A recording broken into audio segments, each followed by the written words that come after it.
Senate will come to order.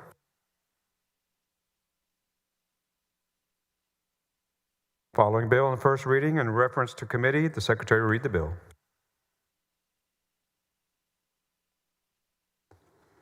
Senate Bill 1 by Perry et al., relating to campground and youth camp safety, to the Select Committee on Disaster Preparedness and Flooding.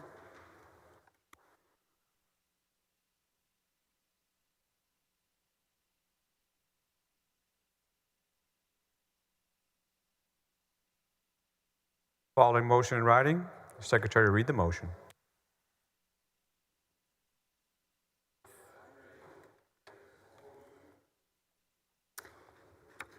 Mr. President, pursuant to Senate Rule 7.12a, the printing rule, I move that the Senate order SB 4 not printed. Motion by King. Is there objection to the motion? Hearing none, motion adopted. Members, that concludes the morning call.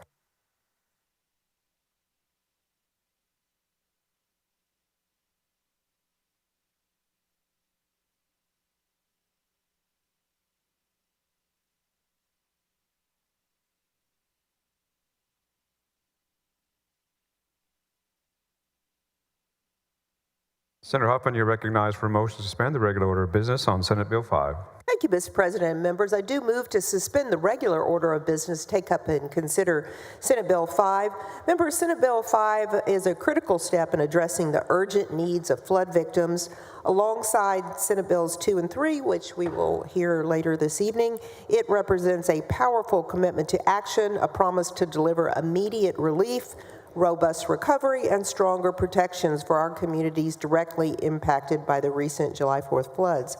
Specifically, Senate Bill 5 includes $200 million to cover projected 25% non-federal matching funds for FEMA reimbursement, $50 million for the purchase of sirens, flood gauges, and other equipment in the Central Texas flood region, aligns with Senate Bills 2 and 3, and $24 million to develop enhanced atmospheric measurement and modeling techniques to improve weather forecasting accuracy and improve flood management and timeliness of flood warnings, and $20 million toward a new swiftwater training facility where first responders can receive training in swiftwater rescue in Texas rather than to have to go to other states for training. It will be available for all first responders and the Texas Military Department.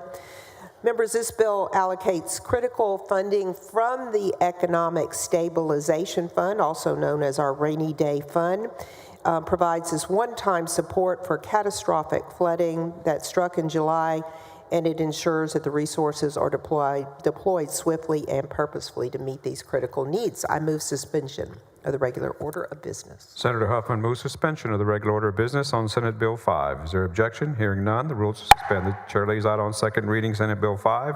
The Secretary will read the caption. Senate Bill 5, relating to making supplemental appropriations for disaster relief and giving direction and adjustment authority regarding those appropriations. Senator Huffman, you're recognized for a motion. I move passage to engrossment of Senate Bill 5. Senator Huffman moves passage to engrossment. Is there objection? Hearing none, the bill is passed to engrossment. Senator Huffman, you're recognized for a motion to suspend the constitutional 3-day rule. So moved, Mr. President. Senator Huffman moves suspension of 3-day rule. Secretary will call the roll. Alvarado, Bencourt, Birdwell, Blanco, Campbell. 30 ayes, 0 nays. Rule is suspended. Chair lays out on third reading and final passage Senate Bill 5. The Secretary will read the caption. Senate Bill 5, relating to making supplemental appropriations for disaster relief. Senator Huffman, you're recognized for a motion. I move final passage of Senate Bill 5. Senator Huffman moves final passage Senate Bill 5. Secretary will call the roll. Alvarado, Bencourt, Birdwell, Blanco, Campbell. 30 ayes, 0 nays. Bill is finally passed. Congratulations. Thank you, members and Mr. President.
Senator Betancourt, you're recognized for a motion to suspend the regular order of business on Senate Bill 3. Thank you, Mr. President and members. This bill is in direct response to devastating floods in Kerr County and throughout central Texas and other watersheds as well in the July 4th weekend, and how critical flood early warning systems would be in flash flood areas that are home to youth camps, campsites, RV parks, and other large gatherings near flood-prone rivers. With limited cell phone connectivity in parts of this region, there's need to go back to old school technology, which is to use outdoor warning sirens, which could be coupled with the new technology of phone alerts that already exist. Senate Bill 3 requires the Texas Water Development Board to identify areas that have a history of severe flooding, as well as other relevant factors such as loss of human life to flooding and the existence of residences or other dwellings in flood-prone areas. Upon identifying these key areas, the board will direct the municipality or the county on where to install flood warning sirens systems. I will have a technical floor amendment from the Water Board to clarify the exact areas that are going to be covered. And the Water Development Board shall maintain and appropriate the municipality or county to, they shall require the appropriate municipality or county to install, maintain, and operate one or more outdoor warning siren systems following the rules adopted by the board. If the installation is within the boundaries of the municipality, then of course the municipality shall maintain and operate the siren. Install, if it's in the unincorporated areas of the county shall install and maintain, operate the siren. Our staff first was directed to this from Lieutenant Governor's office, and the governor's office had already reached out to LCRA, who'd been working on white paper, which has been distributed to your offices. The estimated cost of the capital investment is at $50 million, and this will be able to be available prior to the next summer season, where hopefully we can have systems installed to help warn people of flash floods. And I spoke about the amendment, will be amendment number 1, and happy to answer any questions. Otherwise, I move to suspend the regular order of business, take up and consider Senate Bill 3. Senator Gutierrez, for what purpose? Gentleman, yield for a few questions. Senator Betancourt, you yield? Certainly. Thank you, Senator Betancourt. And I apologize, I have not been briefed on all of the flood bills. I'm wondering if perhaps water gauges are in here, or that is some subsequent bill that we're going to hear later on. That's in Senator Perry's bill, so this will be effectively attaching to existing gauging systems. All right, well, we appreciate that. It's certainly something that's needed in all of rural Texas. We've been talking about this for some time, and it's unfortunate that it hasn't been done, especially as you stated on the beginning. This is really a 100-year-old technology. It is, Yeah, and we've been having floods for about that long in recorded history in the Hill Country, and probably in historic history, for thousands of years. So I think it's a simple concept, because the problem right now, Senator, is 29% of Texans know how to turn this off. Well, that's right. Not turning it off at night, just know how to turn off the alerts. Well, that's right. And that's 6 times more than Vermonters. Yeah. So you take that 29%, you take 18% of the people that cut this off at night, and that's why we need some backup. And there's nothing better than getting out some old school sirens. No, I'm 100% agree with you. Unfortunately, we didn't have all of the warnings at the right time. Unfortunately, there was some local issues there. We've heard that. We've seen some of the federal positions that weren't available at the time because of the cuts that were made. So it's my hope that what you're doing here will be able to take those jobs, and even though it's not going to affect that, at least hopefully the local people will be acting appropriately and being able to go off and sound the alarm, if you will. And using the Upper Guadalupe River Authority data, they have changed their mind. They're now in favor of flood warning systems. So is Kerrville County. All 3 of the county officials that testified changed their opinion in public testimony. And this key stat was this: that wall of water was moving down that watershed at 17 miles per hour. Yeah. It had 7 miles to go to the camps.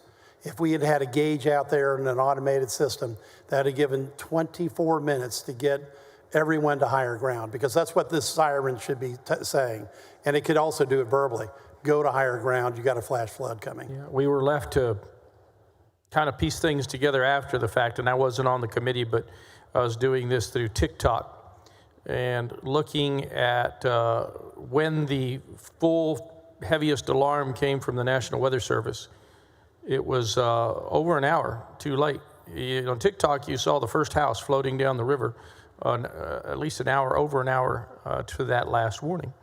And so it's my hope that those problems get resolved, the federal government gets their act together, and here with what you're doing, I think that we could have prevented a tremendous loss of life. So thank you. No question it would help save lives. Thank you, Senator Gutierrez. Senator Bettencourt moves suspension of the regular order of business on Senate Bill 3. Is there objection? Hearing none. Rules are suspended. Chair lays out on second reading Senate Bill 3. The Secretary will read the caption. Senate Bill 3, relating to outdoor warning sirens in flood-prone areas. Following amendment. Secretary, read the amendment. This is the amendment I talked about. The Floor primary. Amendment Number 1 by Bettencourt. Senator Bettencourt, you're recognized. Thank you, Mr. President.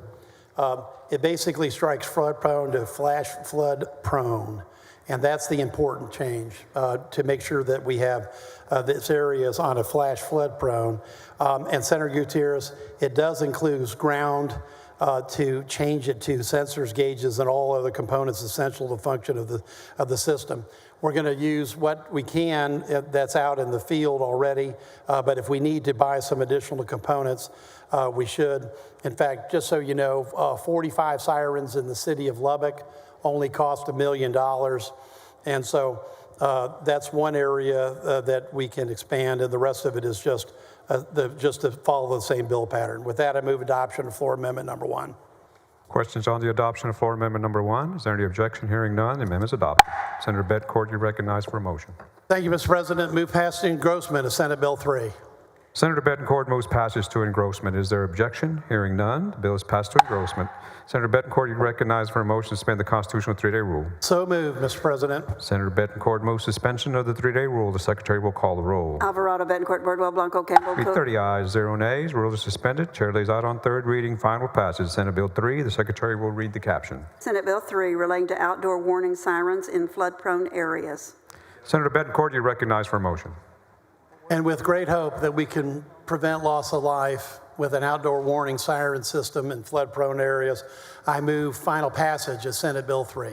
Senator Bettencourt moves final passage. Senate Bill 3. Secretary will call the roll. Alvarado, Bettencourt, Birdwell, Blanco, Campbell, Cook. 30 ayes, 0 nays. Bill is finally passed. Congratulations. Thank you, Mr. President and members.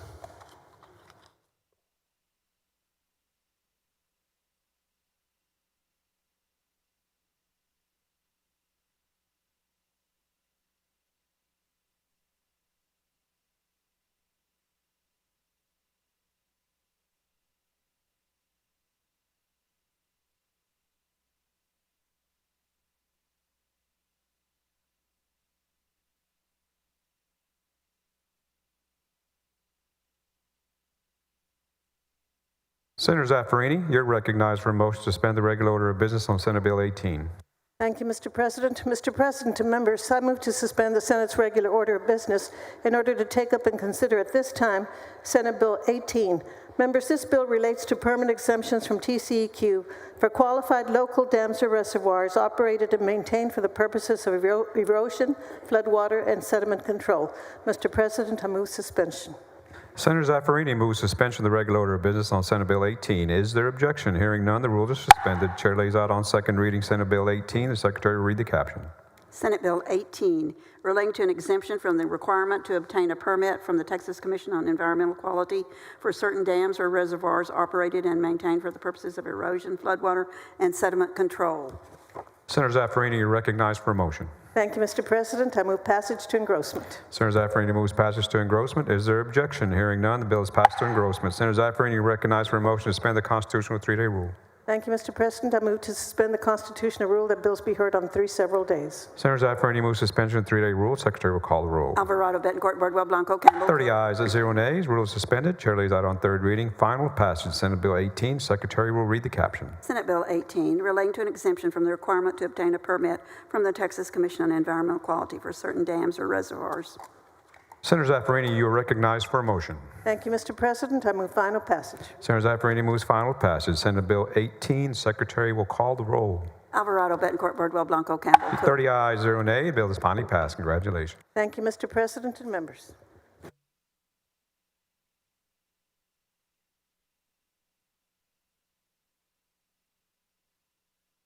Senator Betancourt, you're recognized for a motion to suspend the regular order of business on Senate Bill 10. Thank you, Mr. President. In 2019, the legislature passed Senate Bill 2, which reformed the property tax appraisal and rate setting process by actually introducing the term voter-approved tax rate as opposed to the previous rollback tax rate for cities and counties from 8% down to 3.5%.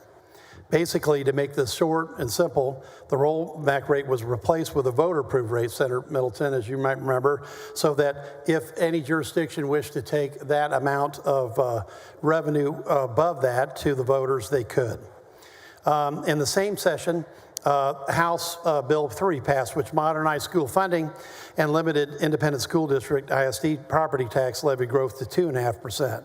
The difference, of course, between the two is the state pays for growth and for the reduction in tax rate on the school side.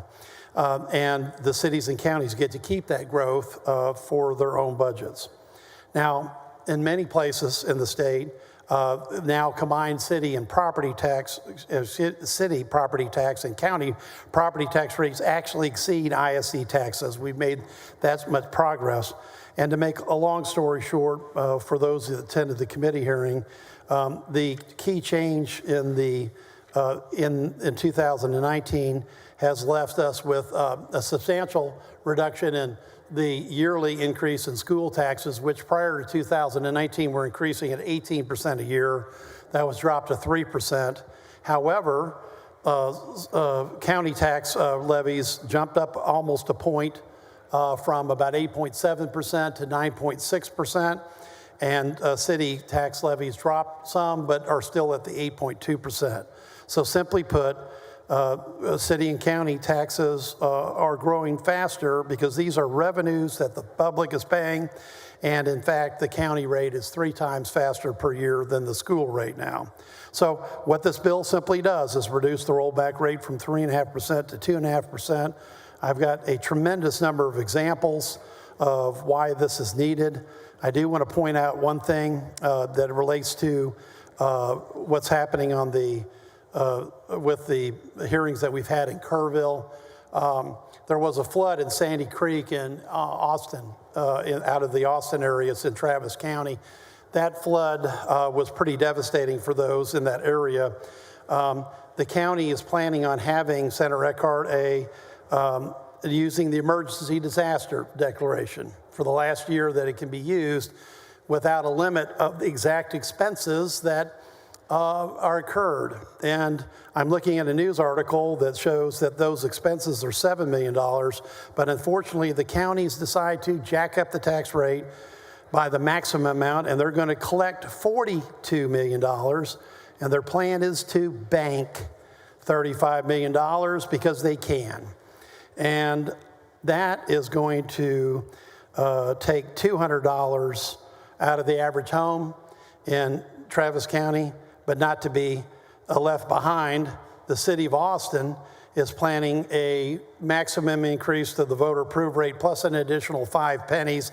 That's a 10 penny increase if the voters approve it.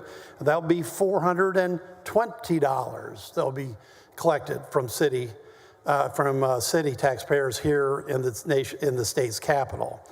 I have many more examples of these. I don't want to belabor the point, but we have to slow city and county tax bills, and this is a revenue that's paid directly by them, by the taxpayers to that.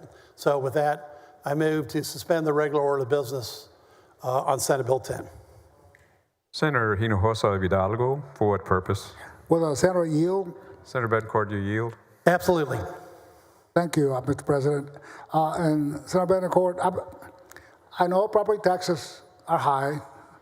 That's one of the number one complaints that I receive from my constituents. And I probably voted for 90% of your tax bills. but I have some questions as relates to the 3.5 cap that we placed on counties and cities several sessions ago.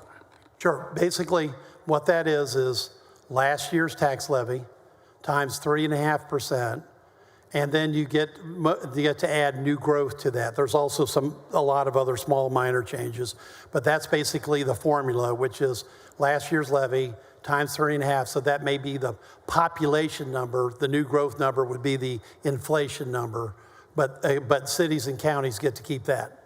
These are, of course, cities and counties above 75,000 in this bill pattern. Well, I'm just concerned of the consequences as it relates to changing the cap to 2.5, because during the session, we have a long runway. Right now, it's pretty short in terms of time frame for a lot of public officials to testify. But here's my question. You and I have had discussions on this particular bill, Senate Bill 10, and you gave me examples of Hidalgo County where they had increased their rates up to 40% plus. Actually, for your home county of Hidalgo, 50% increase in tax levies in 4 years. So tell me, how do they do that? How do they get around the 3.5 cap?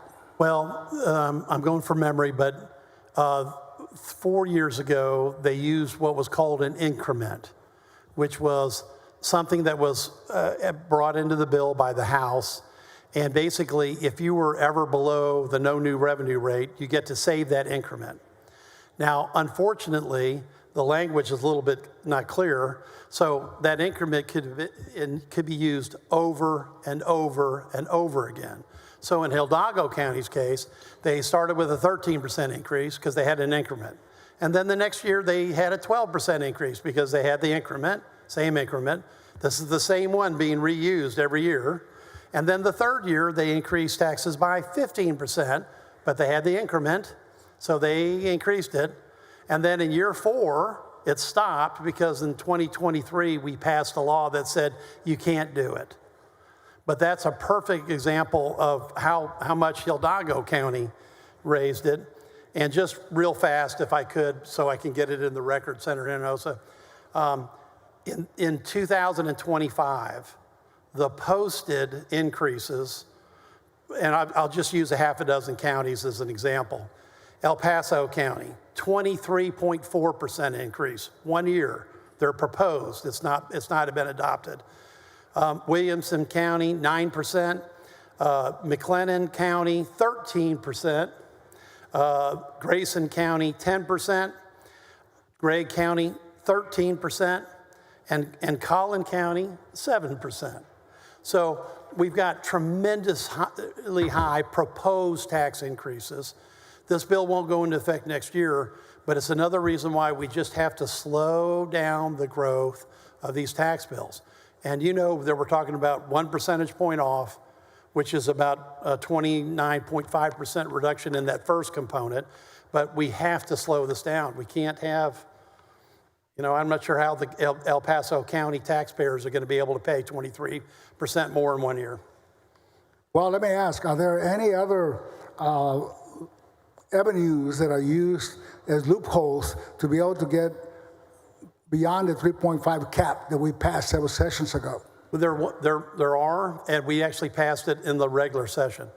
The emergency disaster exemptions were being misused. Harris County is your classic example. They raise all taxes on all homeowners there by 15%. That was $312 per year. And they did it with a storm that was a Category 1 storm that was not damaging. It was mostly a power outage. And there was minor damage and loss of life, but they used it. So House Bill 24, which came over from the House, passed here, and that hole is plugged. So in 23, we plugged the incremental hole. In 25, we plugged the disaster exemption hole. And those holes should be plugged. But let me tell you what's not. Anybody in any of these taxing jurisdictions can take what they need to the public and ask for a vote. So this is not a cap, okay? because they've got the ability to go to the public and say it's a top-down guideline and say if they've got something meritorious, the public will vote on it. And if the public agrees, then it becomes a constant part of that tax roll from now into the future. And I understand that. One more question. Why don't we focus on trying to close those loopholes, if you will, and take away those avenues they have to be able to raise property taxes beyond the 3.5 instead of trying to just lower 2.5 across the board? Well, we have closed that increment that Hidalgo County used. We have closed this loophole that Harris County drove a Mack truck through. And we're now looking at the base increase rates because, again, the one thing that we're not trying to do is make this a starved government bill. If we were taking public policy that took away their growth of the tax roll, then that could be claimed as a starved government, but we're not. We're just trying to lower that tax roll, that voter approve rate, just like we did for the first time in 38 years. And Senator, you remember when we lowered that rate, we had cities and counties out the door saying it was impossible to do, couldn't do it. And then finally, out of the 12 people that testified against the bill, actually one of them came up after the hearing and said, I was one of those guys that said we couldn't get it done and I was wrong. They can do 2.5% too, because that's going to save taxpayers money that they desperately don't want to be spending on property taxes. My main concern, Senator Bettencourt, is that we're taking off 29% revenue right off the top with Senate Bill 10. I really don't know the consequences of that for local services at a time when the federal government is cutting back on funding for different programs for communities. I'm just expressing my concerns because I certainly don't favor property taxes and increases, but I'd like to place some more guardrails instead of just cutting off 29% off the top. If I could try one more time to get your vote, okay? Let me do it one last pitch. That 29% is on the voter approved rate. It's not on the growth in their tax roll. They get to keep 100% of that. So this is on the growth of last year's tax roll. That's it. So for many counties, for like Louisville, because somebody's asked for that information, that's about $1 million. And with Hidalgo County, looking back on this, I think they're in the 40s now because they had such a huge increase. It'd probably be closer to $2 million. But it's $2 million? I think I'll be a lot more than that. But I mean, but again, they could take that to a vote. See, what Hidalgo County did, and quite frankly, the county judge is a bright numbers guy. He's an accountant, okay?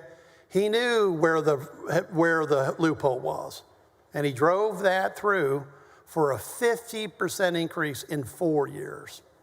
And that's just too much. Thank you, Senator Bettencourt, for your answers. Senator West, for what purpose? Question of the author. Senator Bettencourt, do you yield? Certainly. I just want to make certain that we go back over what you said a few minutes ago. All right, the voter approve rate. What is that? The voter approve rate is was lowered from 8% down to 3.5%. It was actually created for the first time in 2019. And that is the limit that taxing jurisdictions can raise last year's levy. And if they want to go more, they place that, whatever that excess is, on the public ballot. And if the public approves it, then that becomes part of basically the levy increase from now until perpetuity. So they only have to vote once to get an increase, but they have to go to the public and get it. And we're lowering that from 3.5 to 2.5 for cities, is that correct? Right, right, above 75,000. Above 75,000. So, and I've come to you with issues that the city of Dallas has concerning hiring additional law enforcement officers. And Sure. They are very concerned about not having the monies to do that, plus the other priorities of the city. And what I've heard you say, and I didn't see it in the bill, that they, assuming this bill passes, and we're down at 2.5%, that they would be able to go to the voters for additional monies for hiring additional law enforcement or public safety personnel. And to the extent that they go and just say it's $50 million they're asking for, whatever the case may be, that 50 million, if approved by the voters, that 50 million becomes a part of their budget in the future? Becomes part of their levy, yes. Their levy right. in the future. Right. And that levy can be used for all purposes or a specific purpose? Well, that one, obviously, it can be used for whatever the city council restricts themselves to. But if they go to the public and say, we're using this for police, then I would assume it's restricted. But it stays as part of their budget, as part of their levy, and from now into the future. And they'll have to get that vote once. So that's why I think this is a good balance. We are trimming back 3.5 to 2.5, but I hope there'll be more elections and the taxpayers get more involved in these decisions. Okay, and I want to make certain that I read that in the bill because I did not read that in your bill. That is that because we're just amending that one section, but absolutely 100% that a voter approved measure becomes part of the levy calculations in the next year and every succeeding year. There is no clawback. You have a clawback on emergency disaster. That's only a 1-year deal. But a voter approved, a tax rate election is part of the landscape from now to the future. All right, thank you. Thank you. Senator Eckhart, for what purpose?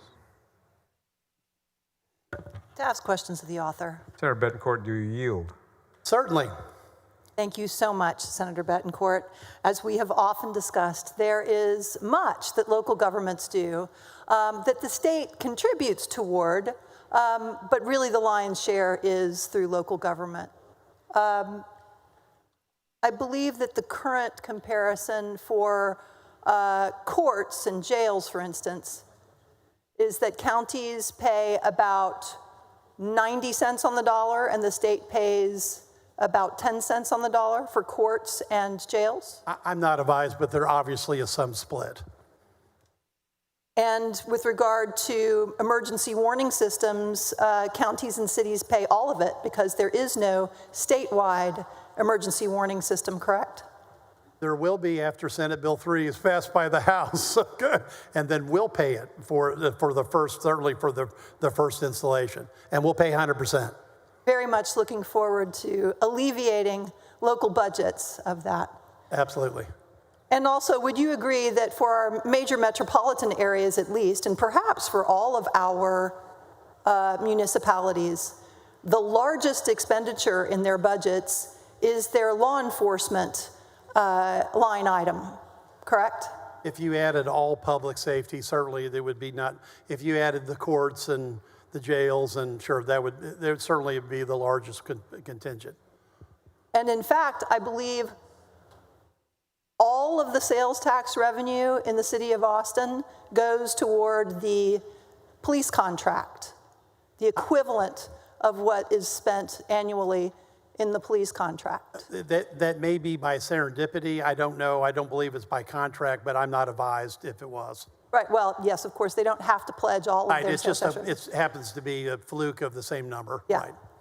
And then, of course, along with the 3.5% revenue cap previously passed, we also passed a law saying that municipalities could not reduce their law enforcement investment, correct?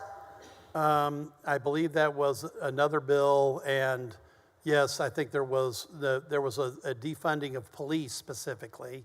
Now that's about 4 years down the road in budgeting, and with the inflation that we've seen, I suspect that those limits are not easily exceeded by any mathematics I could do in my head right now.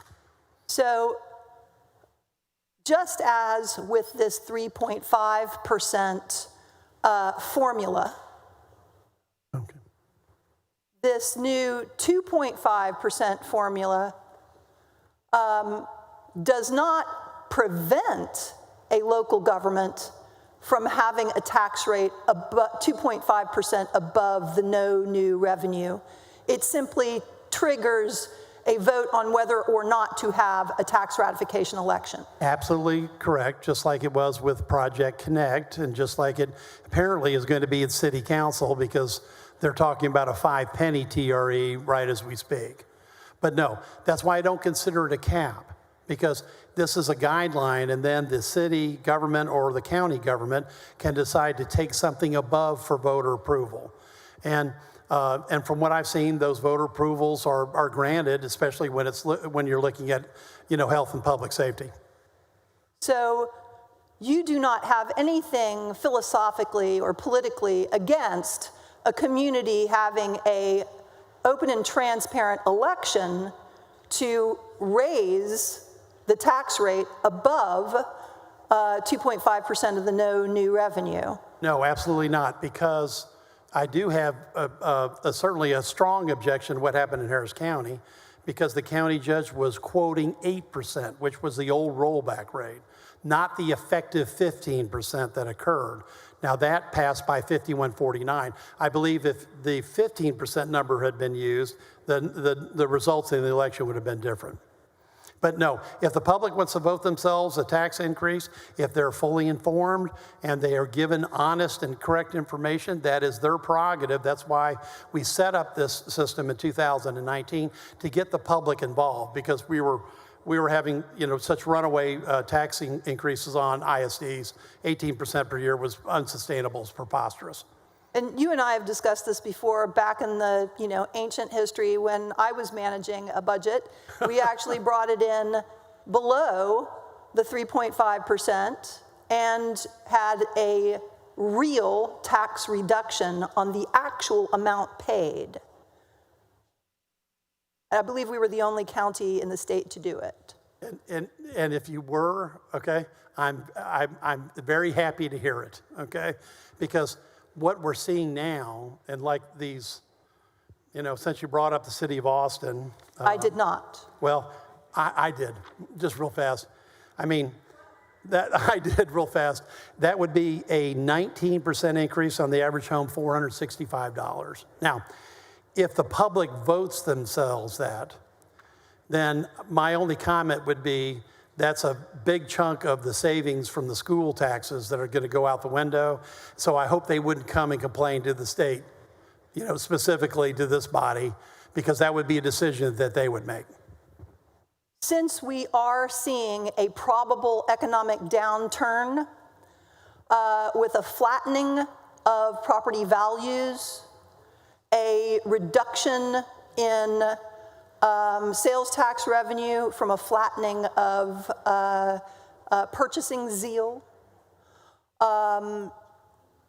would you agree that taking this trigger rate down from 3.5 to 2.5 is likely to produce more tax ratification elections across the state? I would hope it would, because I think it's important for the public to get involved. So in that regard, it may not reduce taxes, but it may increase voter involvement in the increase of their taxes, correct? That's correct. Thank you very much for answering my questions.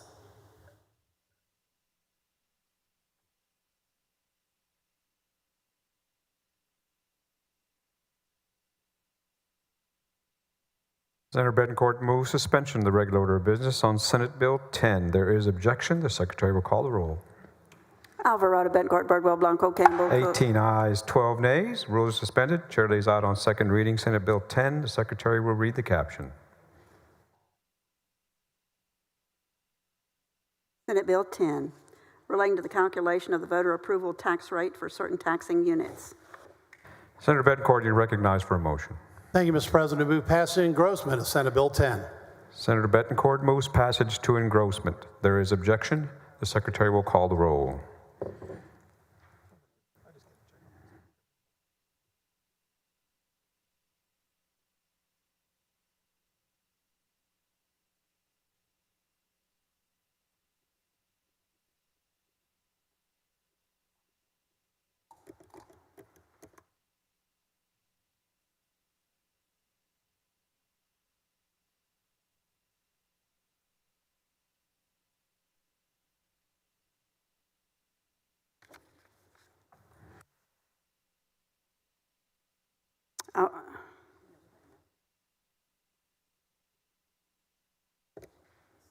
Alvarado, Betancourt, Birdwell, Blanco, Campbell, Cook, Creighton, Eckhart, Flores, Gutierrez. There be 18 ayes and 12 nays. The bill is passed to engrossment and will hold there, Senator. Thank you, Mr. President, members.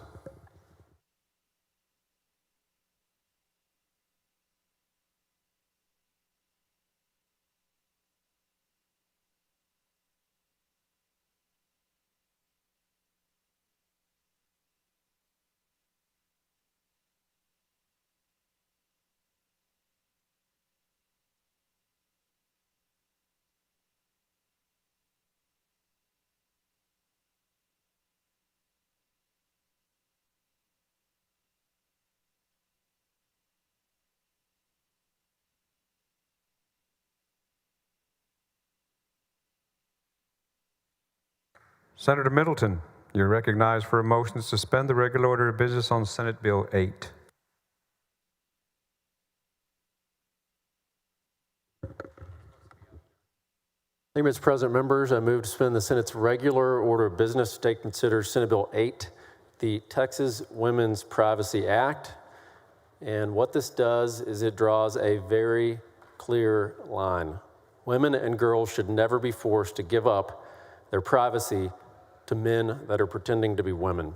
This is common sense. As a dad to a little girl, our daughter should not have to worry about who's in their restroom or their changing room or their locker room. Texas must be the safest state in America to live and raise a family, and this bill helps deliver on that mission. And it's about something that's so basic that every Texan understands it instinctively. Women and girls deserve safety, dignity, and privacy in spaces that are meant just for them.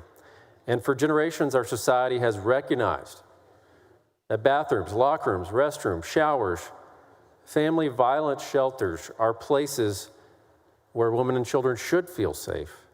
This bill simply restores those basic boundaries, those basic biological truths, those basic biblical truths.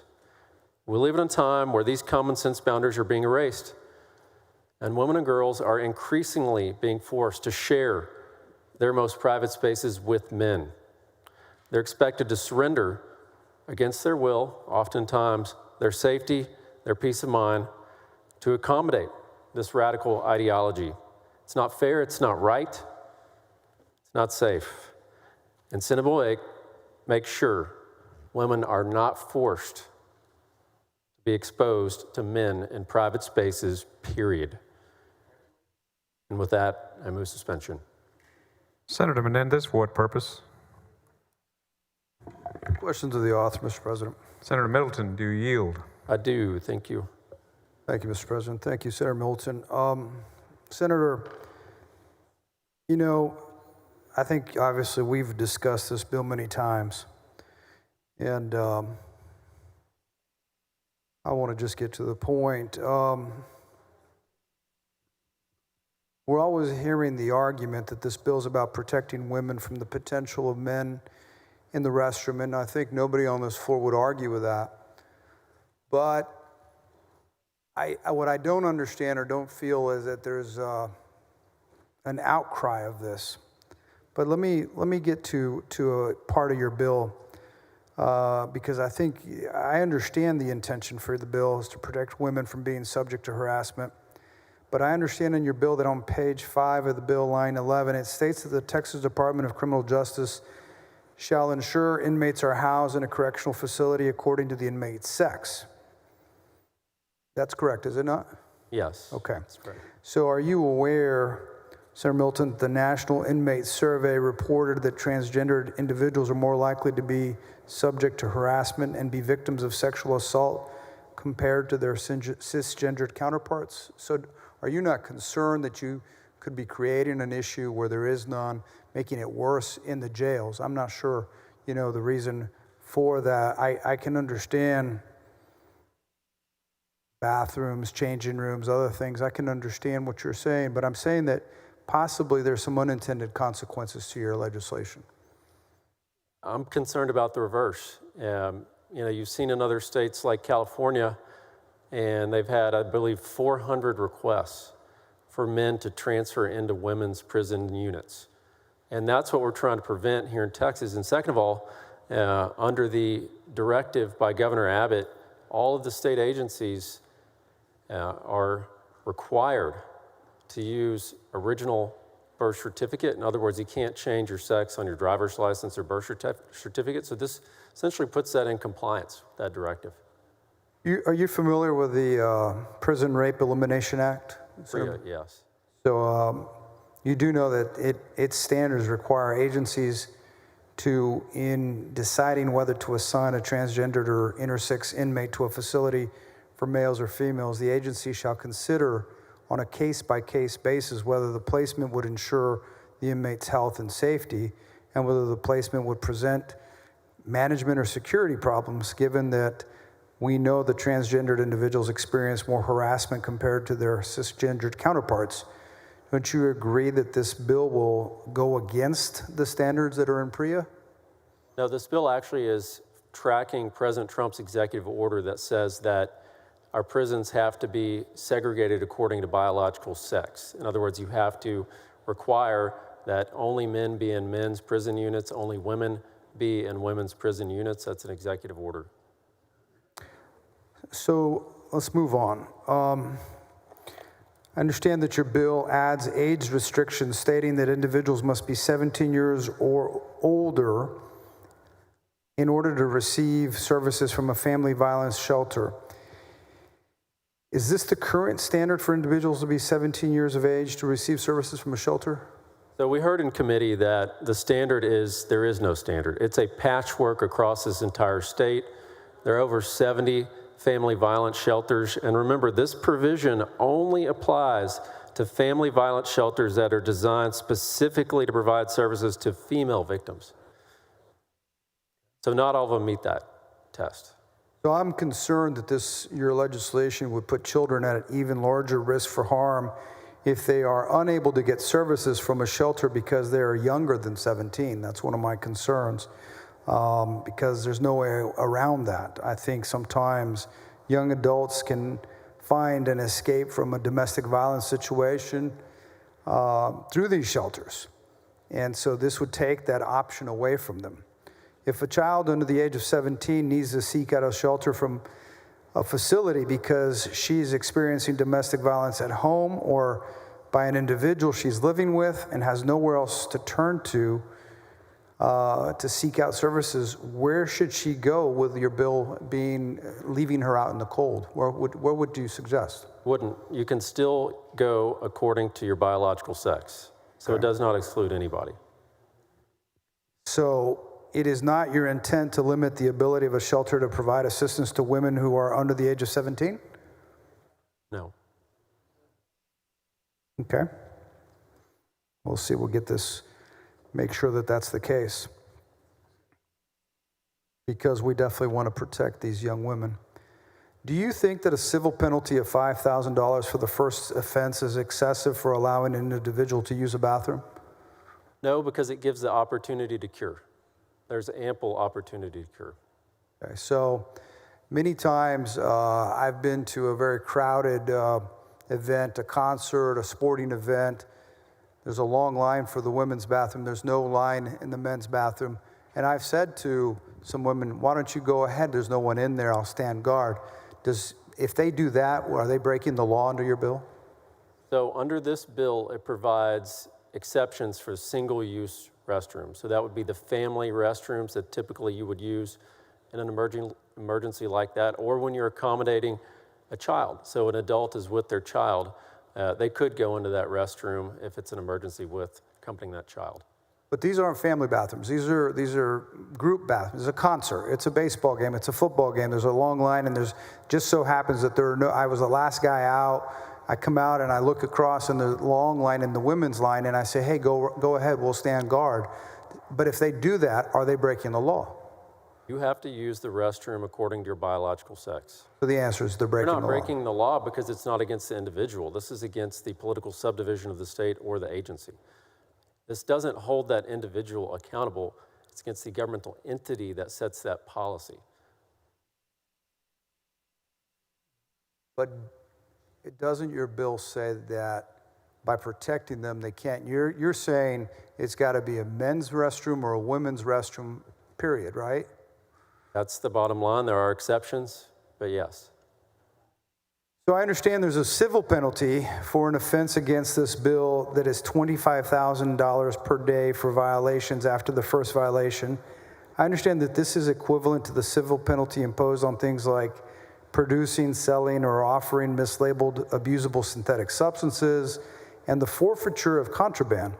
Does using the bathroom of the opposite sex seem to be in the same severity of crime as mislabeling synthetic abusable substances to you, sir? Oh, I think safety is very important. And yes, we do need to make sure that that is aggressively enforced to protect our children, to protect our families, our daughters, our wives, mothers. I think it's Agree worth with it. me that individuals, no matter who you are, have the right to utilize bathrooms or changing facilities. So if you're in an emergency situation and you don't want to have an accident, you don't want to soil yourself, whether you're a child or you're an adult, you're having a problem, don't they have a right to use a bathroom? I mean, if that's the only bathroom that's there, available? On E2, we have the family bathrooms here in the Capitol. So are you aware that some of the implications of holding, not voiding your bladder, this can cause individuals to get urinary tract infections and other infections. And so I guess you're saying that the safety of some is more important than the health of others. There's a lot of reasons why I think this bill, while well-intentioned, is somewhat misguided. And so I don't want to belabor the point. We're going to be here. It's going to be a long night, and we'll probably have an opportunity to have a closing remarks on this bill. But your intention is to protect women and children, but I think you've created a legislation that just goes way too far in that effort, and that's my opinion. Thank you for answering my questions. Thank you, Mr. President. Senator Hinojosa Vidal, for what purpose? Well, Senator, yield for questions? Senator Middleton, do you yield? I do, thank you. Thank you, Mr. President. We have debated this bill, I don't know, half a dozen times. And I'm going to just focus on a couple of questions dealing with how practical this bill would be in actual life. I don't think anybody disagrees with you saying that we don't want men in women's bathrooms or little girls' bathrooms. But my point is, how do you plan to enforce this bill? It only applies to public schools, correct, or public institutions, not the private sector. It's a governmental entity, so political subdivisions of the state agencies, any creation. Cities, counties, school districts, yes, all of that. So how do you plan for your bill, Senate Bill 8, to be enforced? So it's citizen enforcement. You either file a complaint with the Attorney General's office, or you can file a lawsuit yourself, citizen right of action there, which is important because nobody knows better what's going on than someone that is affected party by this. So I think that's important to note. And it's structured as many other states have. There are at least 19 states that have passed something like this. We're certainly not the first. We would have been one of the first if Senator Colcourt's bill had passed originally in 2017. Unfortunately, it didn't, and that's why we're back here today. Well, let me ask, at the point of the violation, is somebody going to be checking there when people go into the bathrooms?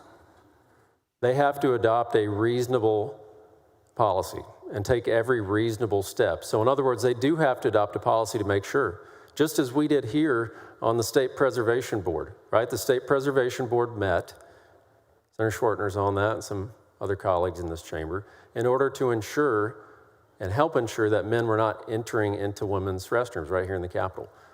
So in our public schools, are you saying that we have to have a teacher there checking the students who are going into the bathrooms? No, they can set their own policy. Okay. So you don't have to carry any kind of a birth certificate with you or proof that you are male or female? Well, they will have likely already submitted that to the school district before they enrolled. So you don't plan that this bill would require for our public schools to have a law enforcement person or a teacher or someone there checking every student goes to use the bathroom? No, they're not required to do that. Again, it says reasonable. Okay, just a policy. It's just policy, and they have to enforce it. Okay, you don't have a requirement that they have somebody standing there in the bathroom checking students. No, and many school districts have already adopted policies similar to this, right? So this is not new, but this creates a standard and uniform process that we don't have in the state right now, where it's balkanized right now, frankly. So in other words, school districts set policy and they can figure out what they need to do locally, working with the families, the PTA, and the teachers, administration. That's correct, yes, yeah. Thank you, Senator Middleton, for answering my questions.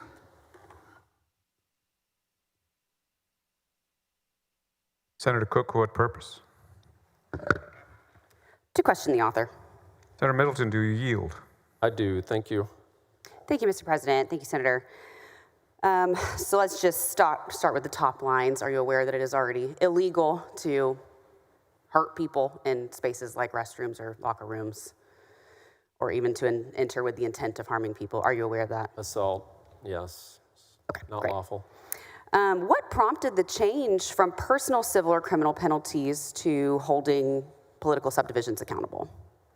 Personal civil penalties. Yeah, previous versions of this bill have made it illegal or put civil penalties on individuals who choose the restroom that you don't agree with them going in. So this one is about suing political subdivisions. What prompted that shift in your policy? Well, you'll have to talk to the previous bill authors. This one is about holding those that are setting the policy accountable, right? That's what it's about. And yeah, there could still be perhaps criminal trespass. If someone is told to leave, they're put on notice and that they can't be in that particular facility. That could still happen. People have been arrested for criminal trespass right here on this property and in this building. But this is about making those who are setting the policy accountable to enforcing it. So it's not because the business community was completely opposed to the prior versions of this legislation?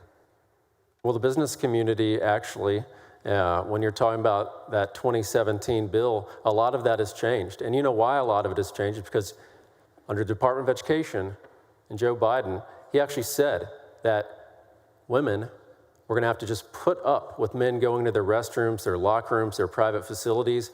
And back then, oh, this is a solution in search of a problem. That's never going to happen. Guess what? It did happen. You're digressing from the question, and it's Federal Department of Education, so we can go to the Education next one. made it happen. That they said that was going to happen, and then everything we said in 2017, came true. It all came true. Okay. I don't totally know what all that was about, but what kind of law do you practice? Do you practice law? Oil and gas law. Okay.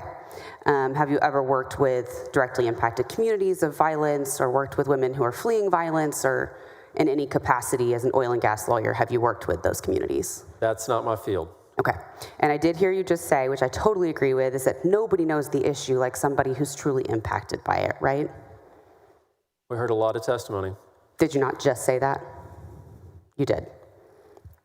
So, are you aware that when people go to shelters, they're seeking care, it's an extremely dangerous moment, sometimes a split-second decision that can take a very long time. There's a lot of psychological impact of abuse, right? When women leave to go to shelters, are you aware that they often bring their dependents with them? It does happen, yes, and there are ones that are not designated. So there are shelters, family violence shelters, that are not designated for women. So you want people to have to go look up exactly which shelter, know their rules, as they're making a split-second decision to seek safety from an abuser? No, so what I'm asking is, why would a shelter that's designated for a woman, you would fight to get a man into that shelter when they have just fled violence? I can't think of a single reason. That's what I don't understand here. You can't think of a single reason that a woman might need to bring somebody older than 17 with her who's not a woman? Well, the IRS designates dependents up to 24. So should a 24-year-old be in there? You're arguing against yourself, Senator. No, a 24-year-old man should not be in there. What if she has a special needs son who's 20? This accommodates for up to 18, the age of majority. You're just going to sit there and disregard that? No, I'm not going to disregard it. Many of these 71 facilities are not designated for women in particular. They're not. So I do We work know this. with women who are seeking safety from these kinds of situations. And we also had conversations with a lot of advocates. And we also spoke with your office. My staff reached out to your office after hearing from women's violence shelters who expressed concern about how they would be impacted by your bill. And I know that you turned down amendments. On the topic of age-limiting children of abused women, your office relayed that some members thought 17 was too old to go to a shelter with your mom. Is that your view, Senator? We did not turn down amendments. Originally, this bill was different. I don't know if you recall, before we did a committee sub on Senate Bill 240, which was the version in the regular session. And the group that you're talking about wanted family violence shelters out of the bill, period. So in other words, they wanted to allow men into women's designated family violence shelters. That's what that would have done. That's not right. And that violates the purpose of the bill. So that was not an acceptable amendment. There are That's what actually they wanted. impacted communities and advocates who That's what work they with wanted. them. We also heard from your office that the shelters are seeing ghosts or seeing things that aren't there when they've asked to be exempted from this bill that puts them at risk of federal noncompliance.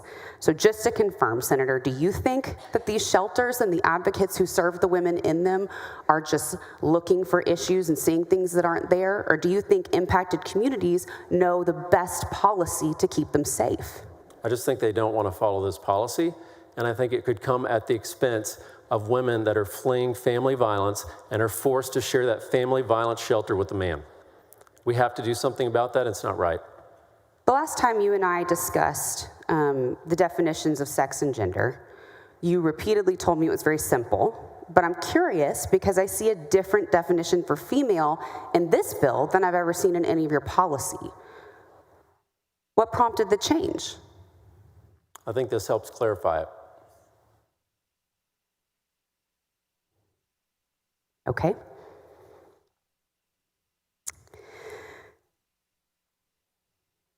Always can be more shocked, Senator. Okay, the last questions I have for you, I just want to ask if you're aware of a couple of incidents.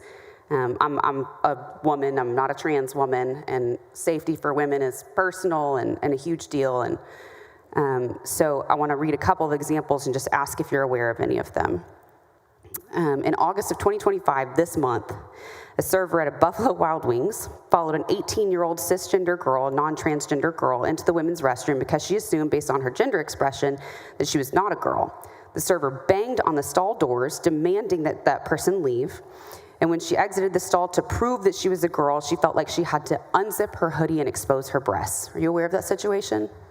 And that's a private facility. This only deals with political subdivisions of the state and state agencies. Yeah, I think we can safely assume that some of the same, outcomes and behaviors may bleed over. People may act the same in one space versus the other. Are you aware that 2 non-transgender women in May of this year were removed from a hotel after a male security officer entered the women's restroom, started banging on the stall doors because he thought there was a man in there, and demanded that they show identification? Again, this bill only applies to political subdivisions of the state and state agencies. Okay, there's 1, 2, 3, 4 of these.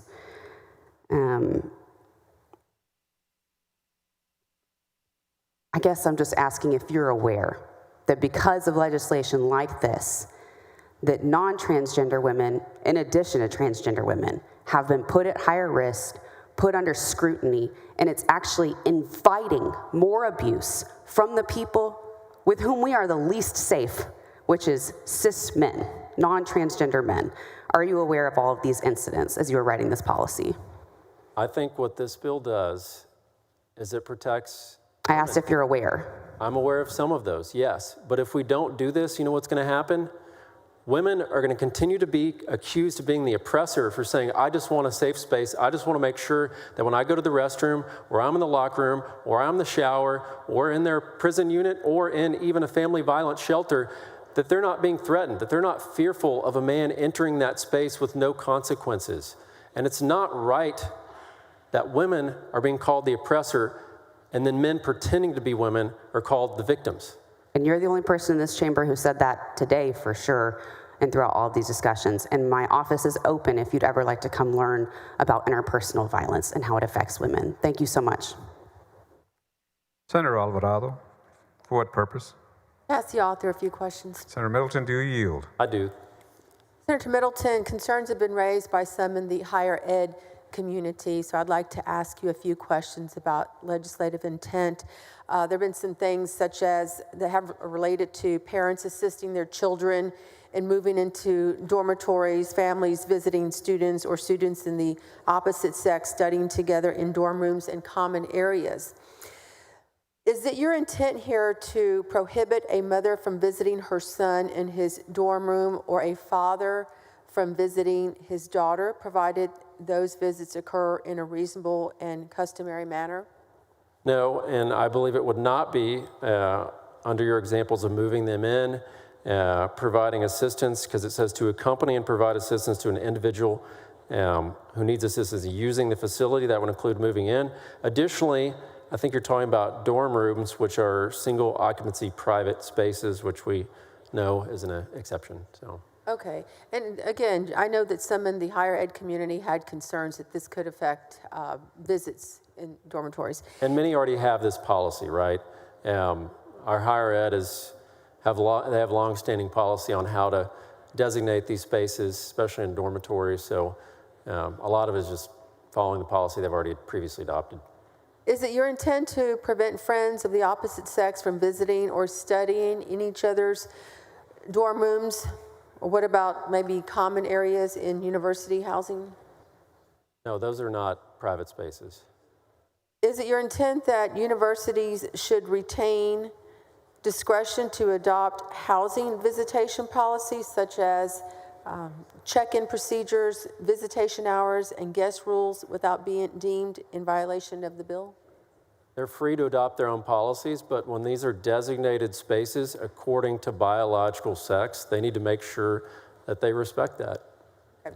So to be clear, nothing in this legislation would prevent a parent or a family member of the opposite sex from helping their child move in or out of a dormitory? No. Okay. This bill applies only to multiple occupancy private facilities like bathrooms and locker rooms, not to the classrooms, libraries, lounges, cafeterias, or dorm hallways? That's right. Okay. And lastly, am I correct that the legislation does not dictate who a student may invite into their own dormitory room so long as it's the university's rules that permit it?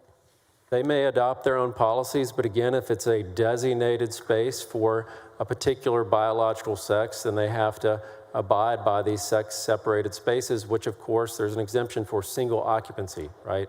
We're not requiring anyone to turn their bathroom here, the family restroom, into a sex-designated space. Right now, it's the family restroom that's still allowed to occur, and it's an exception under the bill, and it'll continue under this legislation.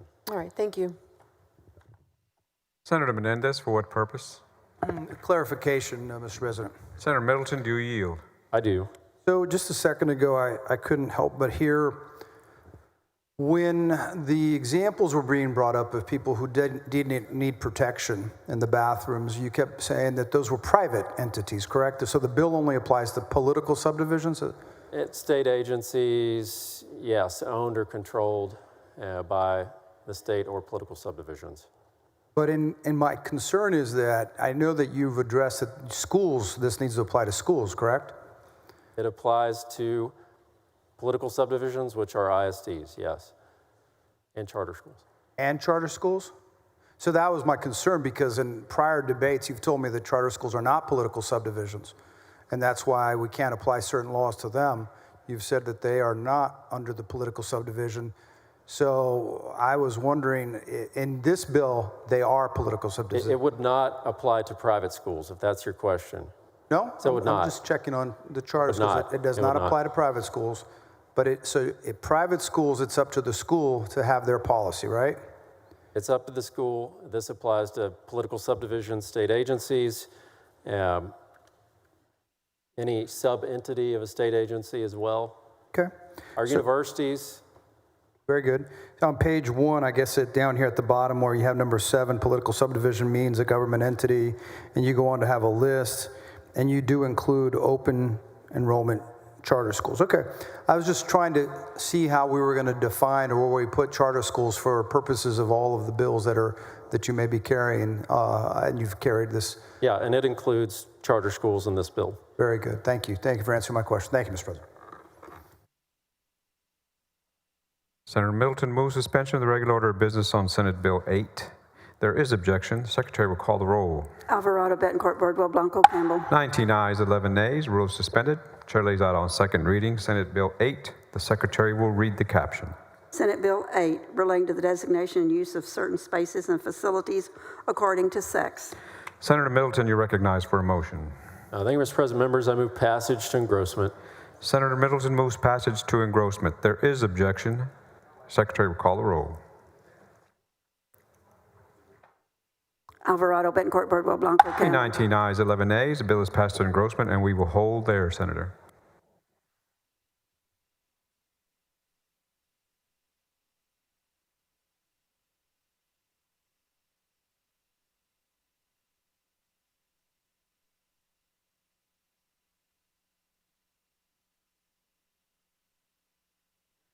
Senator West, you're recognized for a motion to suspend the regular order of business on Senate Bill 16. Thank you very much, Mr. President. Members, this bill has passed this body on at least 2 different occasions. It was a bill, Senate Bill 648, that was vetoed by the governor's office. I've worked with the governor's office to make certain we took care of the issues that was cited in his veto. And Senate Bill 16 does 2 key things. First, it makes it mandatory that a person filing a property transaction document in person present a photo ID, and that the county clerk's office log that photo ID information. Secondly, the bill creates the criminal offense of real property theft and real property fraud. The bill creates a 10-year statute of limitation for each penalty ladders and enhances for various conditions, such as if the property owner was over 65 or disabled. I move to suspend the regular order of business. Senator West moves suspension of the regular order of business on Senate Bill 16. Is there objection? Hearing none. Rules are suspended. Chair lays out on second reading Senate Bill 16. The Secretary will read the caption. Senate Bill 16, relating to real property theft and real property fraud. Senator West, you're recognized for a motion. Move passage to engrossment. Senator West moves passage to engrossment. Is there objection? Hearing none. The bill is passed to engrossment. Senator West, you're recognized for a motion to suspend the constitutional 3-day rule. So move. Senator West moves suspension of the 3-day rule. Secretary, call the roll. Alvarado, Betancourt, Birdwell, Blanco, Campbell. 30 ayes, 0 nays. Rule suspended. Chair lays out on third reading final passage. Senate Bill 16. The Secretary will read the caption. Senate Bill 16, relating to real property theft and real property fraud. Senator West, you're recognized for a motion. For final passage of Senate Bill 16. Senator West moves final passage. Senate Bill 16. The Secretary will call the roll. Alvarado, Betancourt, Birdwell, Blanco, Campbell. 30 ayes, 0 nays. Bill is finally passed. Congratulations, Senator.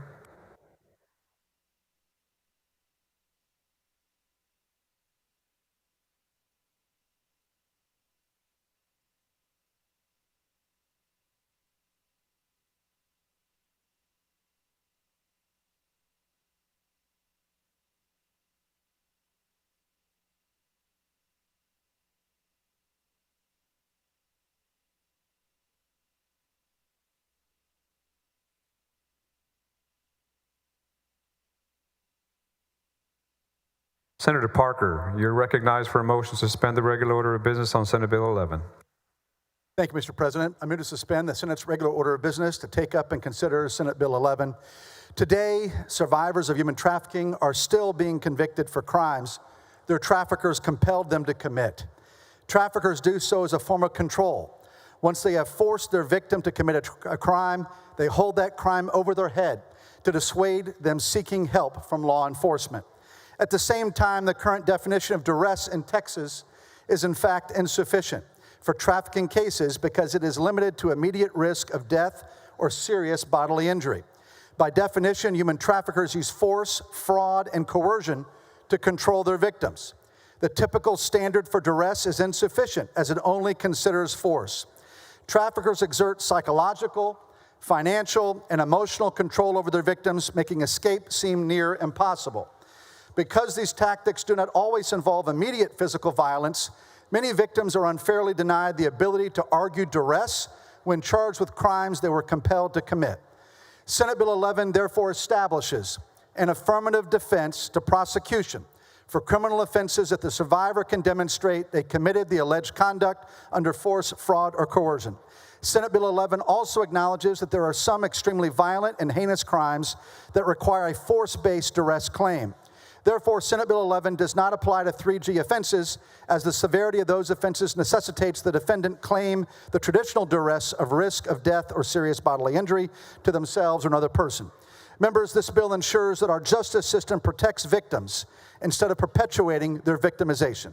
And with that, Mr. President, I move suspension. Senator Parker moves suspension of the regular order of business on Senate Bill 11. Is there objection? Hearing none, rules are suspended. Chair lays out on second reading Senate Bill 11. The Secretary will read the caption. Senate Bill 11, relating to an affirmative defense to prosecution for certain victims of trafficking of persons or compelling prostitution. Senator Parker, you're recognized for a motion. President, I move passage to engrossment. Senator Parker moves passage to engrossment. Is there objection? Hearing none, the bill is passed to engrossment.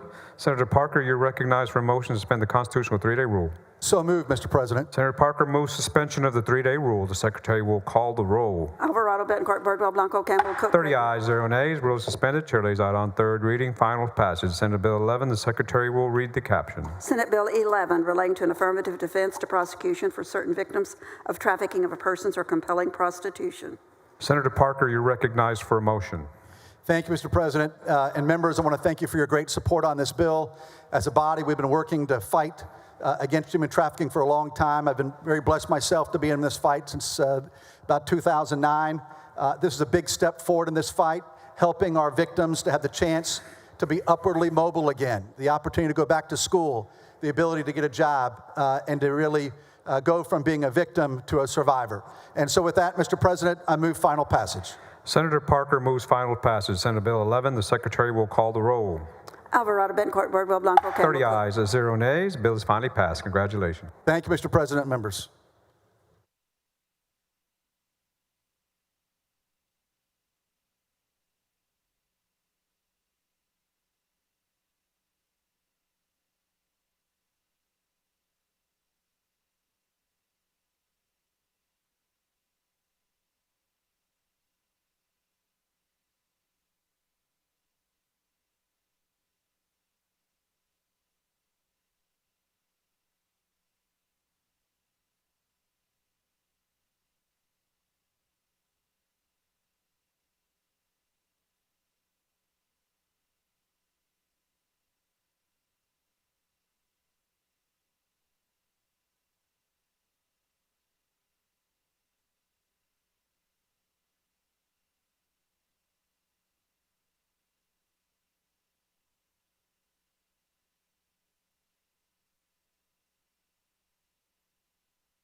Senator King, you're recognized for a motion to suspend the regular order of business on Senate Bill 15. Thank you, Mr. President. Members, Senate Bill 15 is basically the same bill we passed out in the regular session, and then again in the first call special session dealing with police personnel files. Right now, there is no consistency among law enforcement agencies regarding what files are made public and what files are not made public. This bill would require each law enforcement agency in the state to have two basic files for their officers. One is a personnel file and one is a department file. The personnel file would contain substantiated misconduct complaints. Those are complaints that resulted in disciplinary action, commendations, congratulations, or an award bestowed to the officer, and periodic evaluations of the officer by a supervisor. This file would be public. All other documents not required to be held in the peace officer's personnel file would be held in their departmental file. For the purposes of most of the discussion we've had on this, that would include unsubstantiated misconduct complaints against an officer, complaints that did not result in disciplinary action. All of your Section 143 cities, which I think there's 70 in the state, and it's most of all your large cities in the state: Houston, Austin, San Antonio, El Paso, Fort Worth, and I think the number is 70 altogether. They already follow this system. This came out of the sunset process 2 years ago, directed TCOLE to try to find a model policy. They adopted basically the policy in the local government code for civil service cities, and this legislation simply codifies the model policy now in place by TCOLE. And with that, would move suspension of the regular order of business. Senator Eckhart, for what purpose? To ask questions of the author. Senator King, do you yield? Certainly. Thank you so much, Senator King. And in our last special session, which, wow, just seemed like it was a few minutes ago, on Senate Bill 14, you and I had a conversation in which you clarified that this bill does not affect current or future meet and confer agreements. That's still the case with this legislation, correct? Yes, in fact, those meet and confer agreements come under Section 143 of the local government code. Austin, of course, is a civil service city under that code. And Section 143.037 actually states, with regard to, it says this section deals with agreement, meaning meet and confer agreements, supersedes conflicting provisions. And 143.307B says an agreement under this subchapter preempts any contrary statute. So 143 itself says that those meet and confer agreements preempt any other conflicting statutes. And of course, what we're doing here is amending the occupations code, not the local government code. So yes, by the local government code as it stands today, this bill could in no way supersede anything in any 143 meet and confer agreement. Thank you very much for clarifying that. And Mr. President, I move that the remarks between the senator and myself on Senate Bill 15, be reduced to writing and printed in the Senate Journal. Any objection? Hearing none, so ordered. Senator Gutierrez, for what purpose? Just a few questions, Mr. President. Well, maybe more than a few, I don't know. Senator King, do you yield? Certainly. Thank you, Senator. I'm a little bit confused as to what it is we're trying to seal. Is it just the records, disciplinary records, or is it documents relating to any document that is related to an incident with that particular officer? So, again, there'd be two files for each officer. One is available to the public by an open records request, freedom of information request. The other is not. Now, all their records are available in a lawsuit in discovery as part of an ongoing criminal investigation, if there's an investigation into the officer's conduct by a prosecuting authority. But the file that would be available to the public would have, it's called the personnel file. It would have all substantiated misconduct complaints.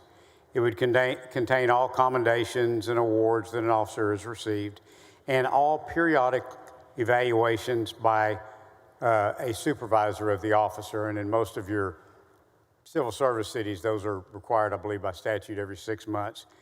Every other document, their background investigation, their for employment, their home address, their personal information, unsubstantiated misconduct complaints against an officer, complaints that were shown to be unfounded, coaching documents by a supervisor, anything else would be in that department file, which is not available to be disclosed through an open records request. Usually those requests come from media, from organizations that are fishing for information on an officer. Why would they be fishing for information? Well, to be honest, a lot of them come from very left-wing organizations progressive organizations that are just trying to, that are very opposed to law enforcement.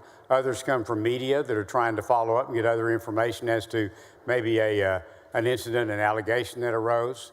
Or it can just be just any member of the public that wants to know what might be in an officer's file with regard to any incident that occurred, or maybe they just want to see everything they can about that particular officer. You and I are subject to open records requests, are we not? Our emails, correct?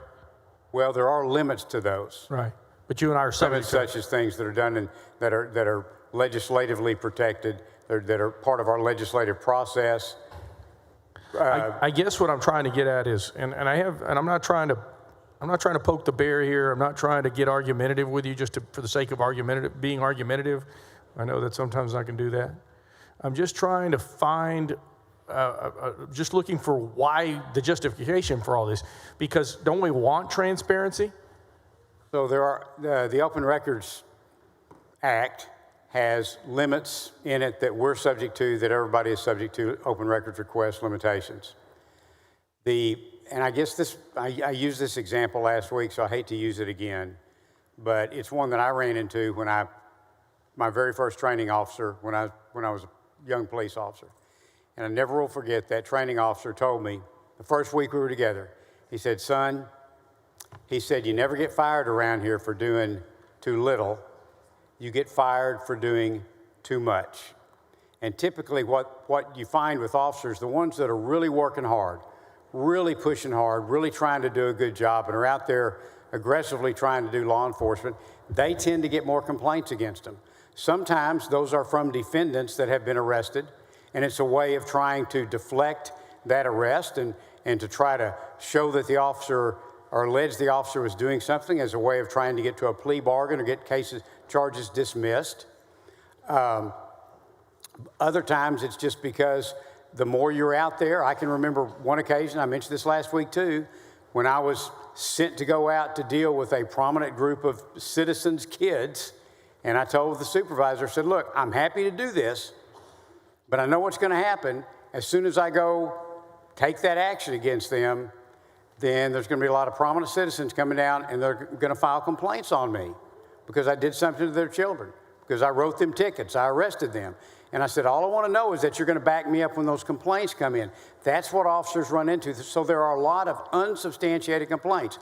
And what happens is, when someone gets access to those, and if an officer has had 4 or 5 unsubstantiated complaints over the last 10 or 12 or 15 years, then all of a sudden those end up on Facebook and in the media, and it's embarrassing to the officer, it's embarrassing to their family, it's humiliating to the people they know. And those are things that were never substantiated because they weren't true. What about the that's what we're trying to keep complaints? out of the open records. If an officer did something wrong, if they were disciplined, that needs to be made public to whoever wants it. Well, but what if the complaint is issued? For instance, in San Antonio, the cop who was accused of, later found out to be true, of making a homeless man eat what was called a shit sandwich. He grabbed a piece of bread and he put dog feces in the sandwich and he gave it to the homeless man, said, "Eat it."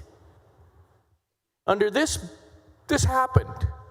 You could look at it in the newspapers, on TV. He was fired, then he got his job back somehow because the police officers union stepped in, said, "Oh, well, we're going to send him to some classes." He did some classes. He's back on the police force because of all those union protections that we all know. But it was 100% proven that this happened.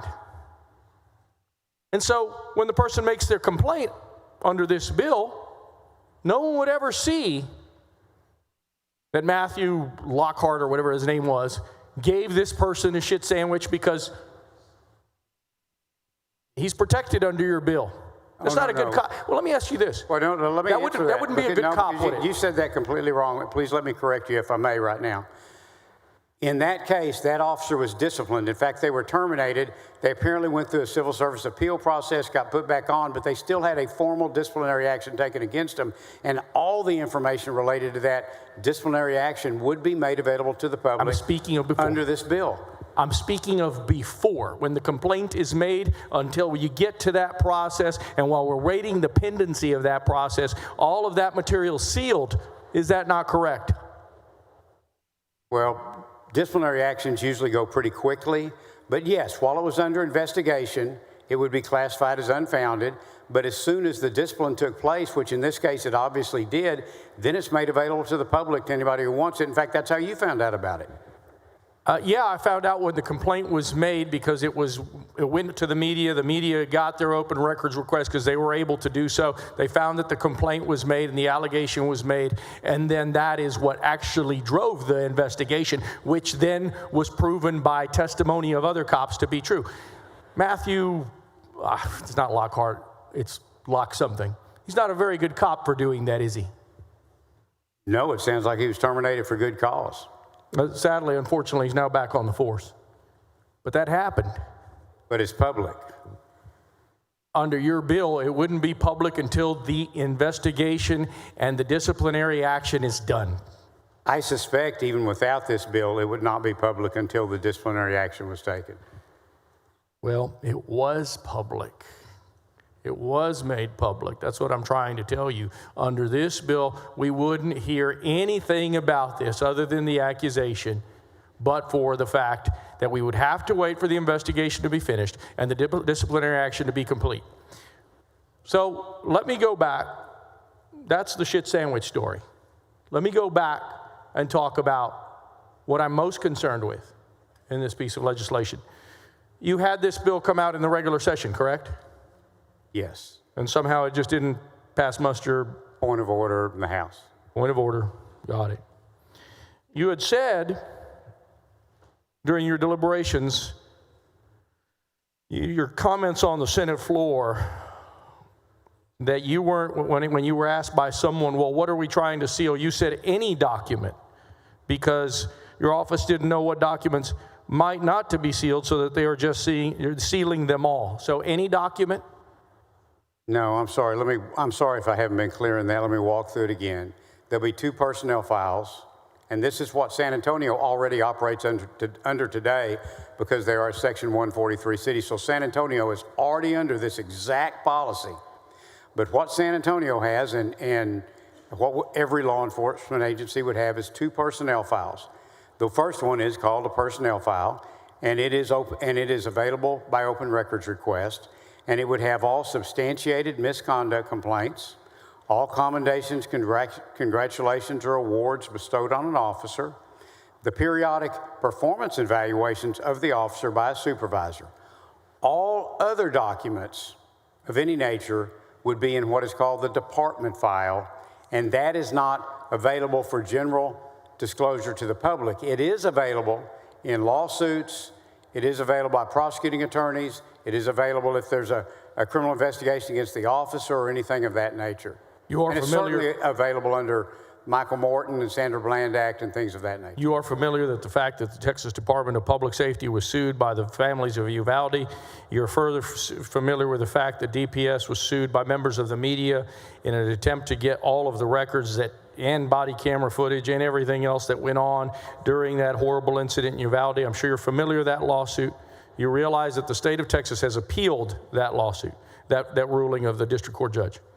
So with regard to the body cameras are in a different statute. They would not be affected in any way. Those aren't part of an officer's personnel files. Those are part of a criminal investigation process. This bill would in no way affect body cameras. The statute would remain the same. What about statements from police officers?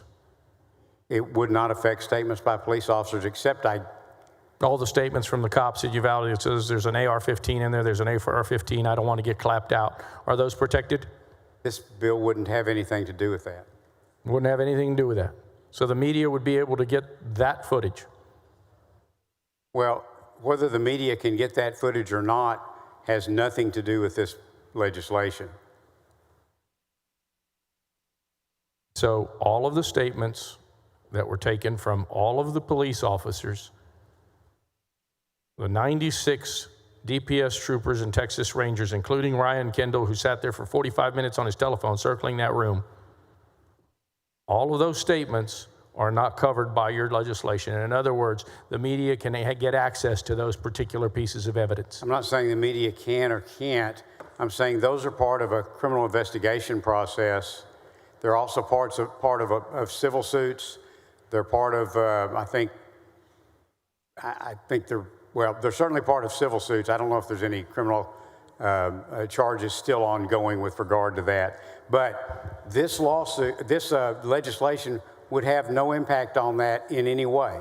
If an officer was disciplined for what took place at Uvalde, the fact that he was disciplined, the penalty that he received, and the conduct that he was disciplined for would be part of his file that is available to the general public.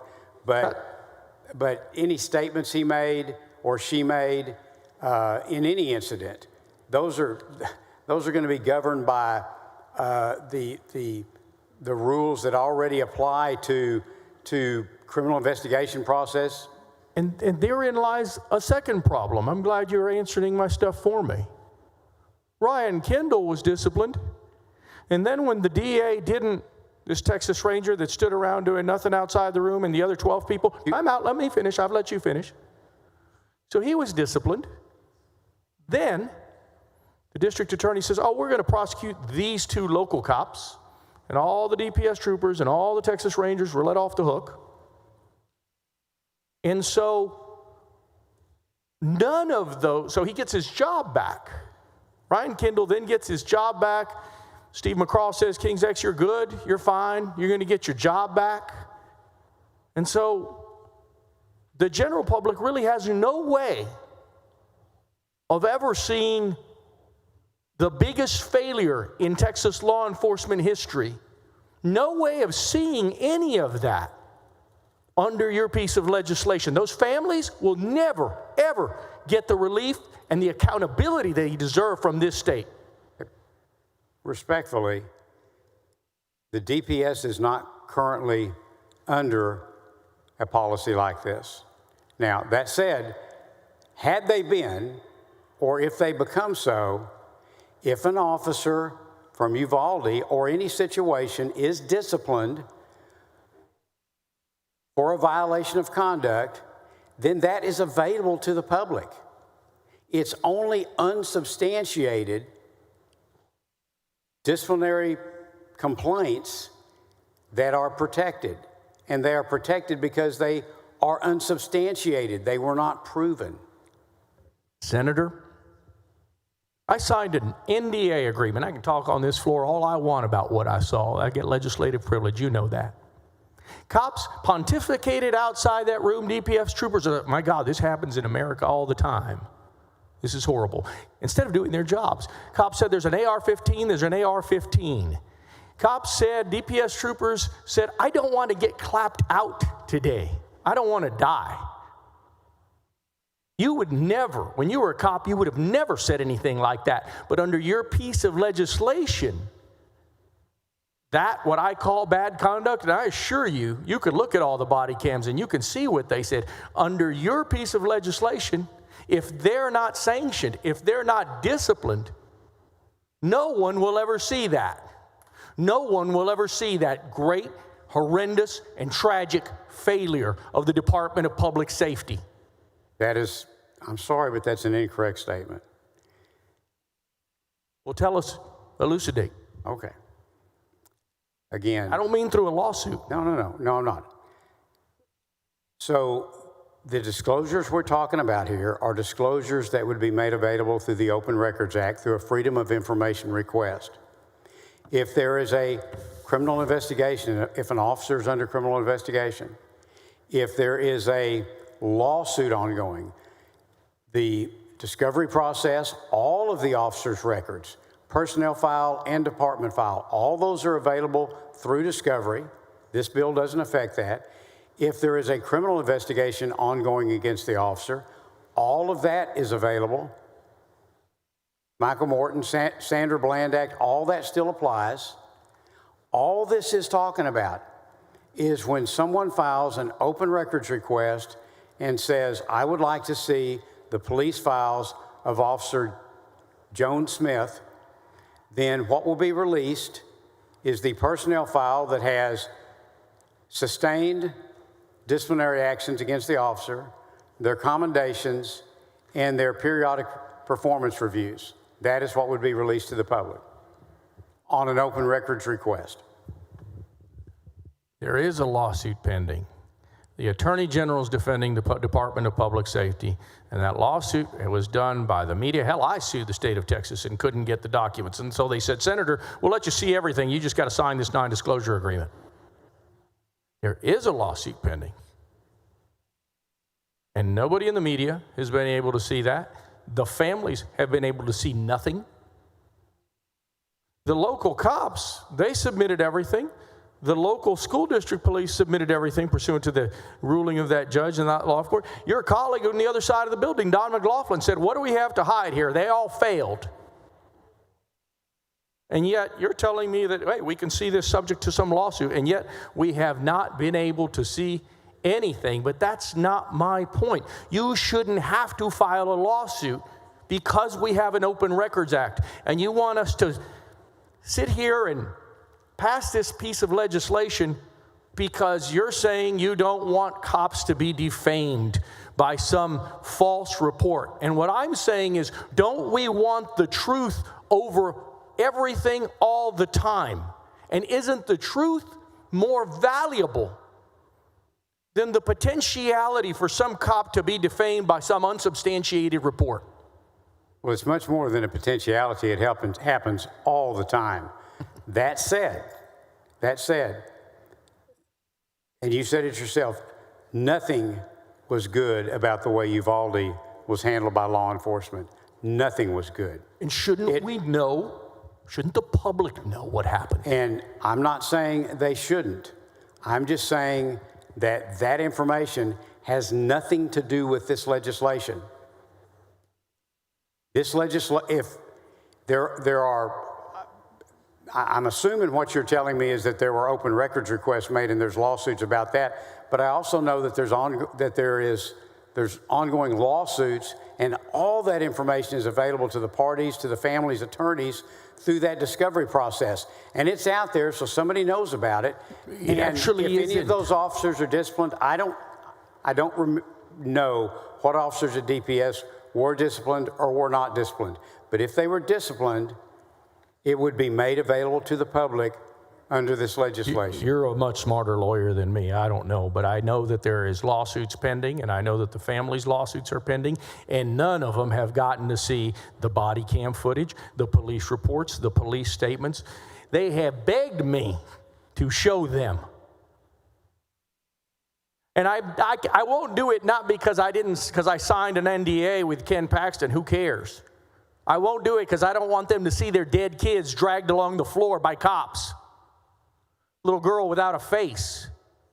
They failed so miserably, Phil, and the people in this building have done nothing to give them accountability, and this piece of legislation makes it that much harder for them to ever have any accountability.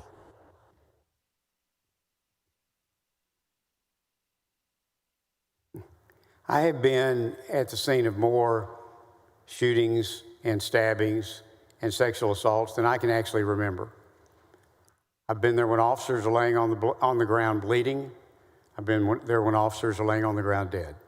I have never been to anything that would come anywhere close to what people endured and saw and witnessed in Uvalde.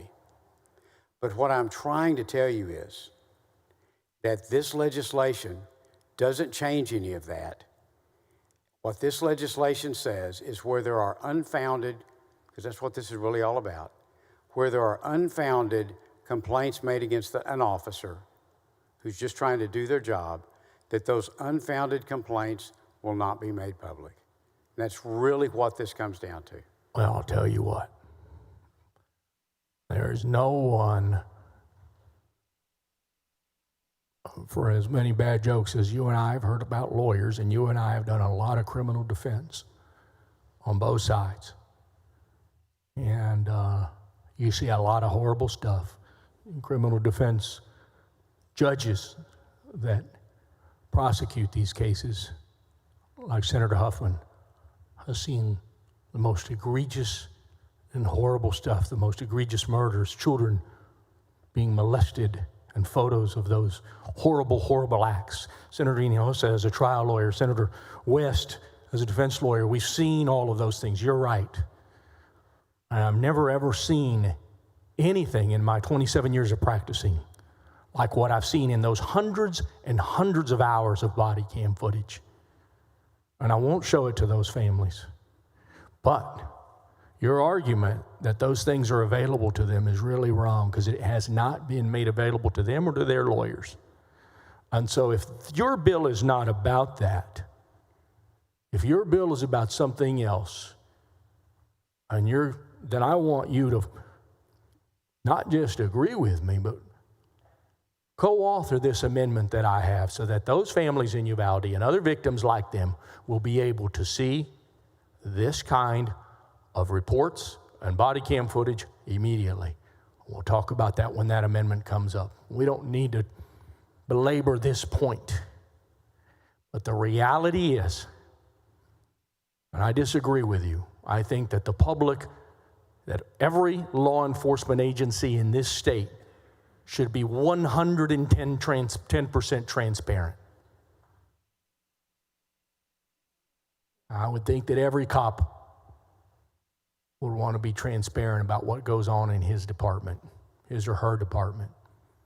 I would think that every cop in this state would say that that officer that made some homeless guy eat a shit sandwich should never, ever serve on any police force ever again. So shortly, you'll have an amendment from me, and we'll talk about that. And if you want, those families deserve to have the accountability, and they deserve to see these documents. Thank you, Mr. President. Senator Cook, for what purpose? To ask questions of the author. Senator King, do you yield? Certainly. Before I begin, I actually would love to move to have the conversation between Senator King and Senator Gutierrez reduced to writing and placed in the journal. Can I do that now?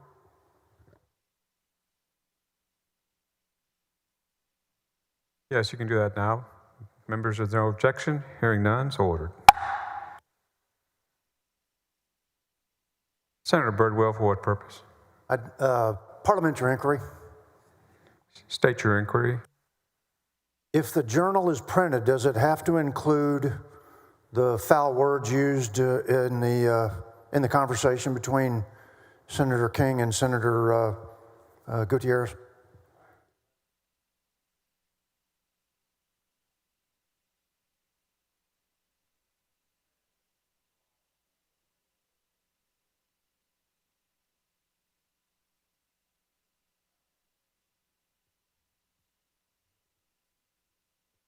Senator Birdwell, this presents a new question that we're not sure of. Would you like me to come forward? Could you come forward? Senator Cook, for what purpose? Keep going to ask the author some questions. Thank you, Mr. President. Senator King, do you yield? Yes, of course. Thank you, Senator.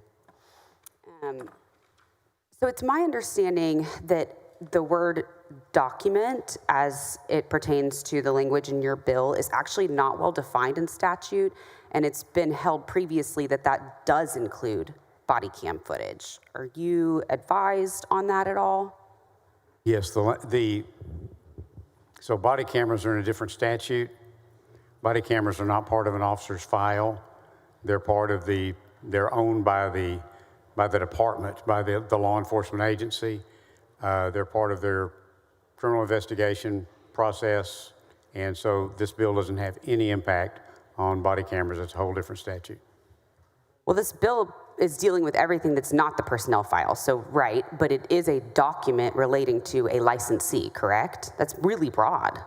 Well, what it's dealing with are personnel files, an officer's file. From the hospital, at the hospital, you have hospital files on all the employees.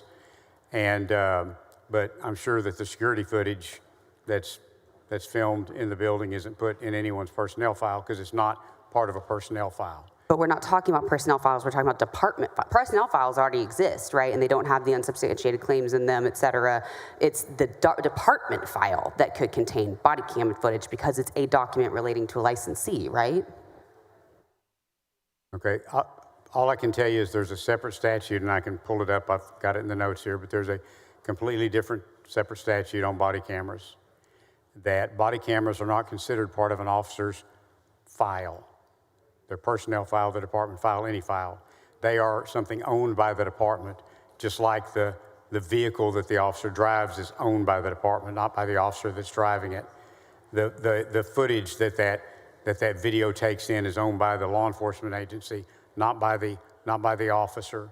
It's not part of anything at all that this bill deals with.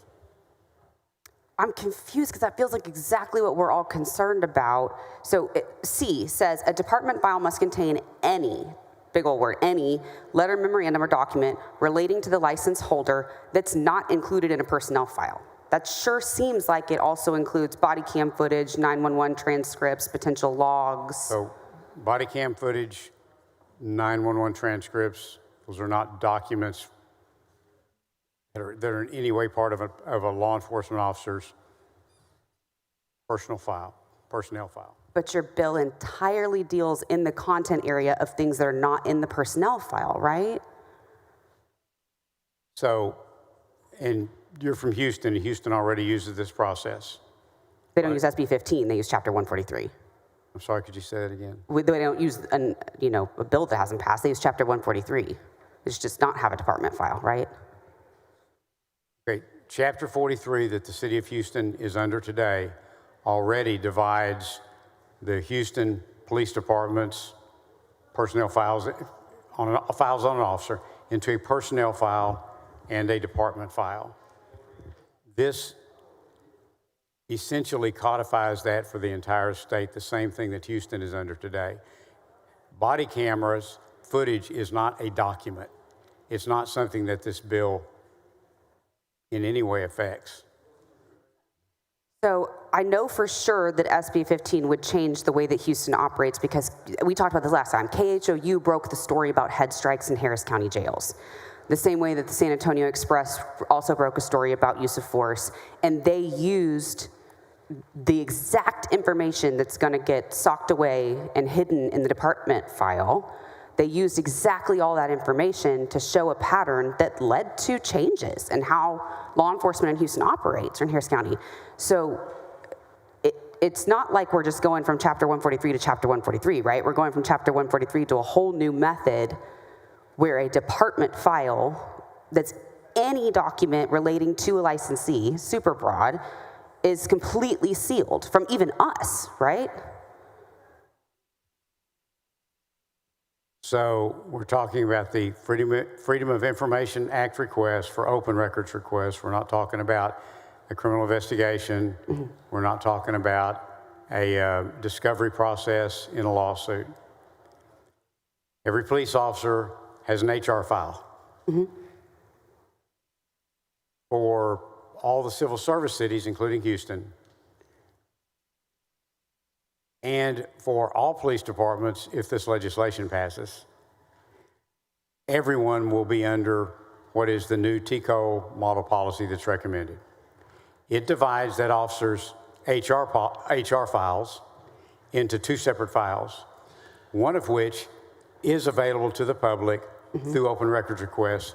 The other is not. Mm-hmm. The one that is has their disciplinary records if they've been disciplined for any action. Right. It has their commendations, all the good stuff they did, and it has their performance reviews. Anything else that would be in an HR type file, their pay grade, their background investigation, their test scores probably from when they were in the academy, any other records that they have of an HR nature would be in the department file, which is not available through open records request. Now, if you sue that officer, you can get all that stuff through discovery. If the DA is investigating that officer, they can get all that through discovery, through that process. A criminal defense attorney could as well, under most circumstances, I guess. But body cameras and things like that have nothing to do with an HR file. Okay, and just to be clear, Chapter 143 is not prescriptive in what should go into a department file, and it actually says that they may have a department file. You shall have a personnel file that says all the stuff that you've been saying. They may have a department file, and then there's nothing about what should or should not go into that. So this is a big change. SB 15 is certainly not just standardizing 143, right? It's a big change. I think it's going to be virtually the same for the 143 cities like Houston. However, Houston, like Austin, has a meet and confer agreement that they operate under. And those meet and confer agreements, like in Austin, can have their own records HR system prescribed within that meet and confer agreement. I suspect that Houston does. I'm not for sure, but I bet it does. And those meet and confer agreements will supersede anything about this statute. Okay, cool.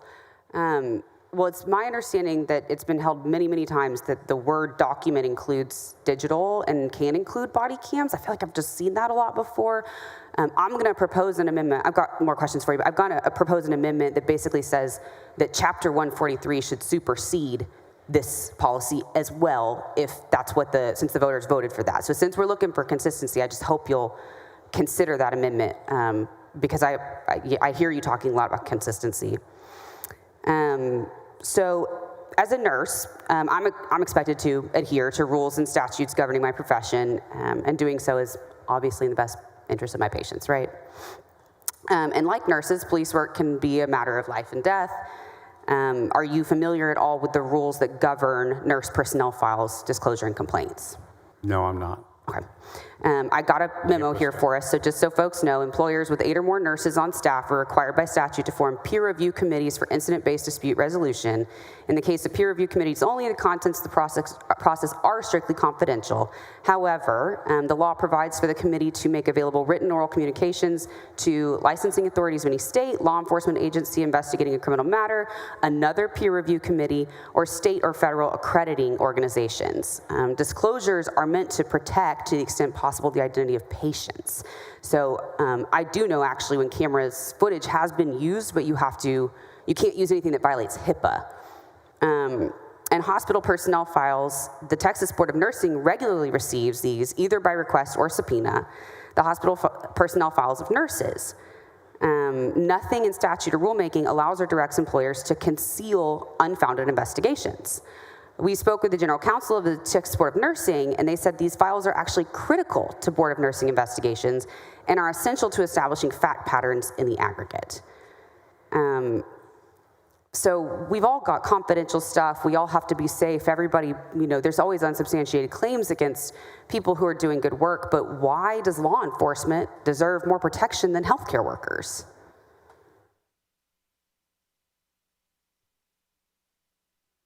Again, I think that's what this bill is all about.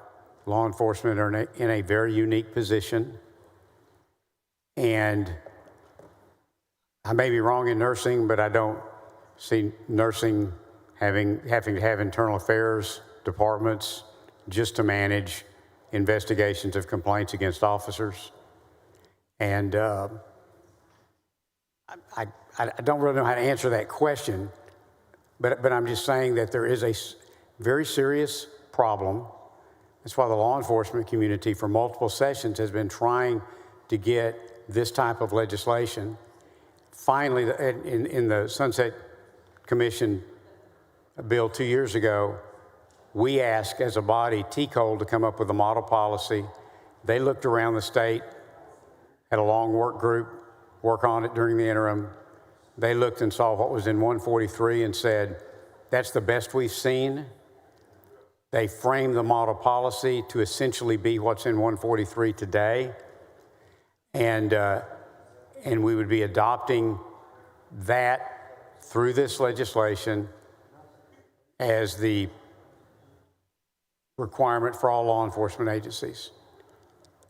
And I understand you peel all the layers away, what people are worried about or concerned about is should unsubstantiated complaints against a law enforcement officer be made available to the public through an open records request. And I will just tell you that abuses I've seen of that and that law enforcement endures tells me they should not. I understand that everybody doesn't feel that way, and that's why we have to vote on that on the floor. Yeah. And I mean, just from the two big things off the top of my head, the San Antonio Express and the KHOU investigations, do you think that the suffering of an law enforcement officer who's just receiving a bunch of complaints is, I mean, does that compare to the pain and suffering of folks in jail who are getting lethal force when it wasn't needed? I just really feel like we're getting off the subject matter here. Yeah. And I feel like I've answered about everything I could think to answer. Yeah. This really comes down to, do you agree or not that unsubstantiated complaints against a law enforcement officer should be available to the media and everybody else? If you do, then vote for the legislation. If not, then I would then vote against it. But I don't know how to answer anymore. I don't know what else to say. Yeah, I guess I'm just, under your bill, it seems like even like TCJS would not be able to get a hold of any of this information, right? Can't share it with other agencies, no Public Information Act. It's just completely sealed unless there is a lawsuit or criminal investigation, right? So even if another agency is looking for patterns. I'm trying to envision a circumstance where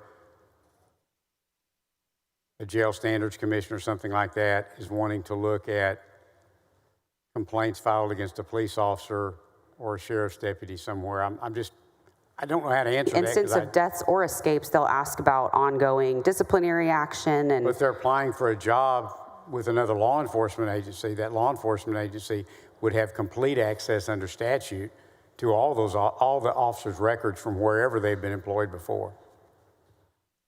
Yeah. So for specifically escapes, CCJS will typically request photos and video footage, criminal history reports, hourly check logs, any additional relevant reports, whether any officer discipline is pending, and they also note that usually they only ask for some of these other documents that would likely be covered by SB 15 if they're worried about obfuscation. If they're worried that something's not adding up, then they go and ask for more documents to show the whole picture and understand a pattern. And I'm concerned that our own agencies are not even going to be able to get a hold of the information that they need if this passes. So if a law enforcement agency wants to know, so are you talking about an employment process where someone's applying for a job with another law enforcement agency, maybe a jail standards commission or TDCJ or something? They've already been hired and they're working there now, but. So if someone is a law enforcement officer or has been, and they are applying for a job with another agency, that agency is actually required by law to get all the records from the prior agency and review those. No, I'm so sorry. This is. TCOL also has the authority to do that. If TCOL has a license investigation going into any law enforcement officer or former law enforcement officer, they have the authority to get those records as well. So none of that is protected by this statute. Okay. Okay. Well, I appreciate you taking my questions. I'm confused on how, I remain confused on how any document doesn't include body cam footage. Because the statute, there's a separate statute on body cameras, and they're not part of a officer's HR file, and they're not a document. They're not a document. Okay.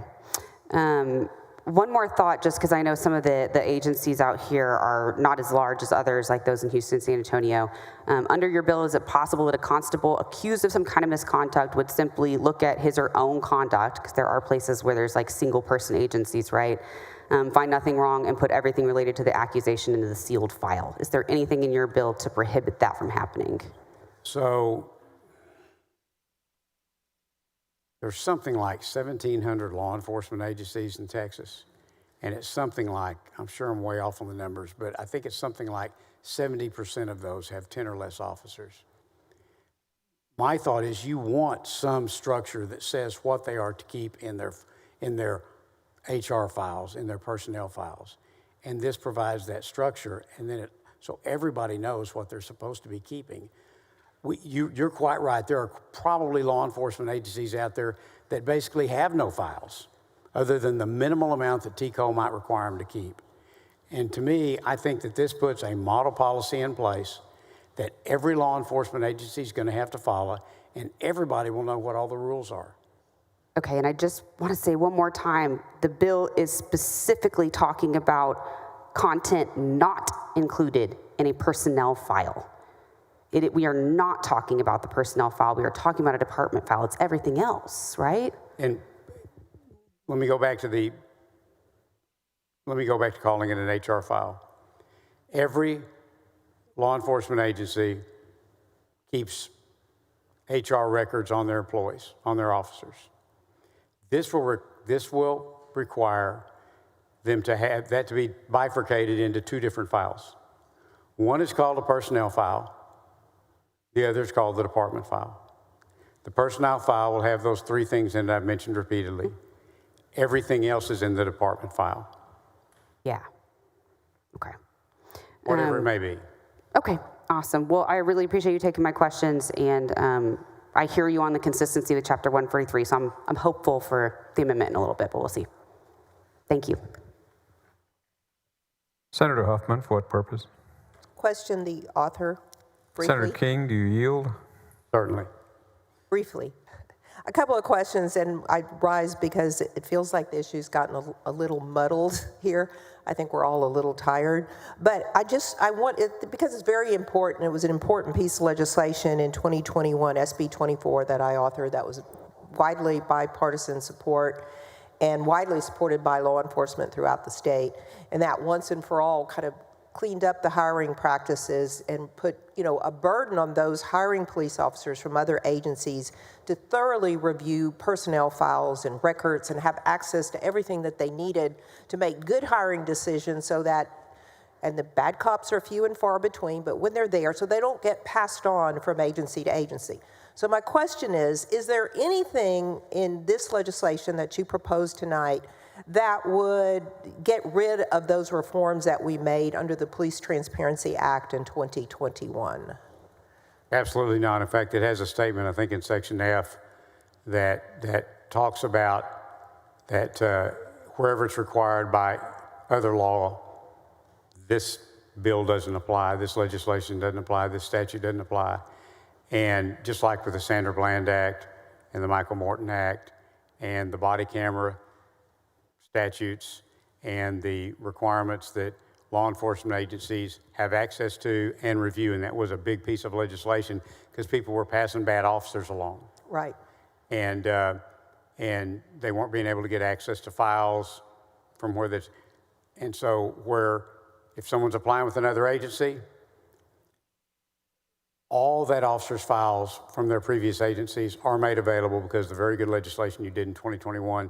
This doesn't change that at all, nor does it change the requirement that a new agency thinking about hiring somebody check all those records before they hire them. Right, and they have to verify and conform that they did, and if they don't, that's a violation in itself by the lead law enforcement head of the law enforcement agency, as I recall, correct? This changes none of that good law. Okay, I just wanted to verify that. Again, there's been a lot of discussions back and forth, so thank you very much for answering. And I'm pretty muddled feeling myself right now. Thank you. Senator King moves suspension of the regular order of business on Senate Bill 15. There is objection. Secretary will call the roll. Alvarado, Bettencourt, Birdwell, Blanco, Campbell, Cook. 18 ayes and 12 nays. The rule is suspended. Chair lays out on second reading Senate Bill 15. The Secretary will read the caption. Senate Bill 15 relating to certain files maintained by a law enforcement agency regarding certain employees of the agency. Following an amendment, Secretary read the amendment. Floor Amendment Number 1 by West. Senator West, you recognized. Thank you very much, Mr. Chairman. Mr. President, this amendment is agreeable with the author. He's made several mentions to the Sandra Bland Act, the Michael Morton Act, and also body cameras. What this amendment does is clarify, for purposes of accountability and transparency, the materials that in these files that fall under the Sandra Bland Act, the Michael Morton Act, must be disclosed, and that this statute does not impact the release of body-worn camera footage under the Code of Criminal Procedure. Senator King, you're recognized. That is correct. This is a very good amendment. It simply clarifies and makes it clear in Section F, where it talks about, as required by law, that includes Sandra Bland, Michael Morton, and the statute that deals with body cameras. So it is acceptable to the author. Questions on the adoption of floor amendment number 1 is acceptable to the author. Is there any objection? Hearing none, so ordered. Following amendment. Secretary, read the amendment.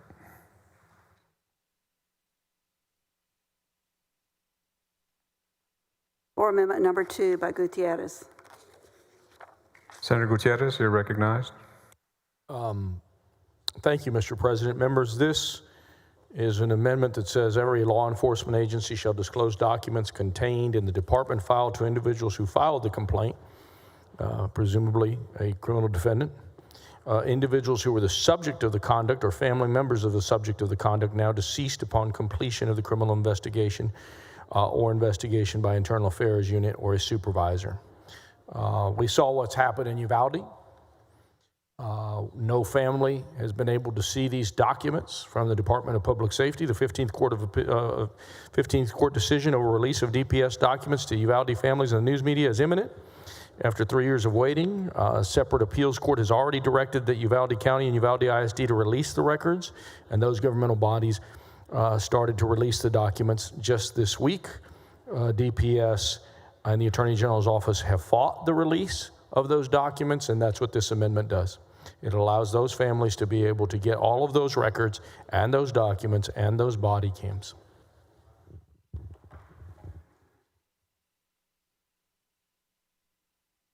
Move adoption. Senator King on the amendment. We've already had a long discussion of this. I would oppose the amendment for the things I've already mentioned. Questions on the adoption of floor amendment number 2? Secretary will call the roll.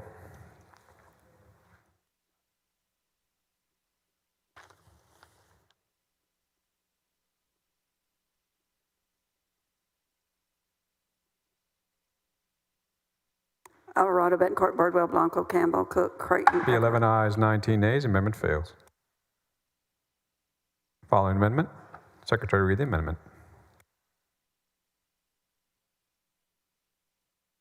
Floor amendment number 3 by Cook. Senator Cook, you recognized. Thank you, Mr. President. So the Houston, the biggest city in my district, does already have Chapter 143. It has a department file. And I understand, it's model legislation and we want consistency. I hear all of that. And so I offer this amendment that would simply allow Chapter 143 to remain the privilege statute in cities like mine that have adopted it, that the voters approved. And I just want to say, and you shared that story with me before, Senator, about no one gets punished for doing too little. They get punished for doing too much. And I hear that. And in my nursing practice, we want to hit it just right. And so if my police chief in my district wants to release documents when it's in the best interest of public health, I want him to have the flexibility to do that. And again, it is what the voters approve, so I move adoption. Thank you. Senator King on the amendment. Again, respectfully, I think these are things we've already discussed at length, and so I would oppose for those reasons. Questions on the adoption of floor amendment number 3. Secretary will call the roll.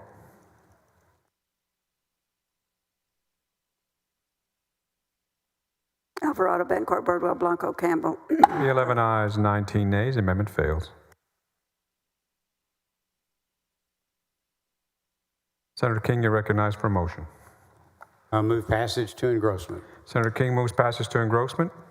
There is objection. Secretary will call the roll.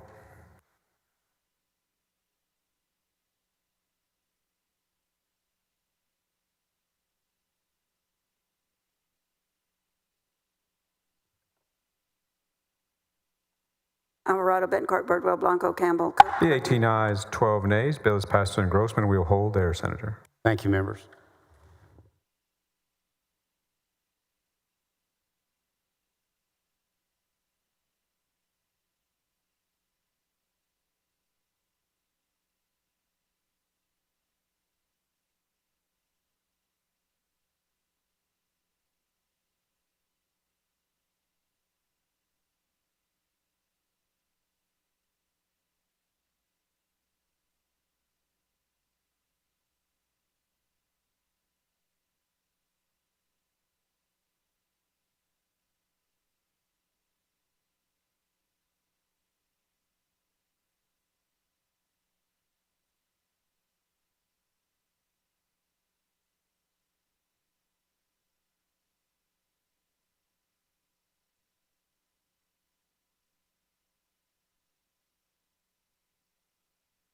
Senator Perry, you're recognized for a motion to suspend the regular order of business on Senate Bill 2.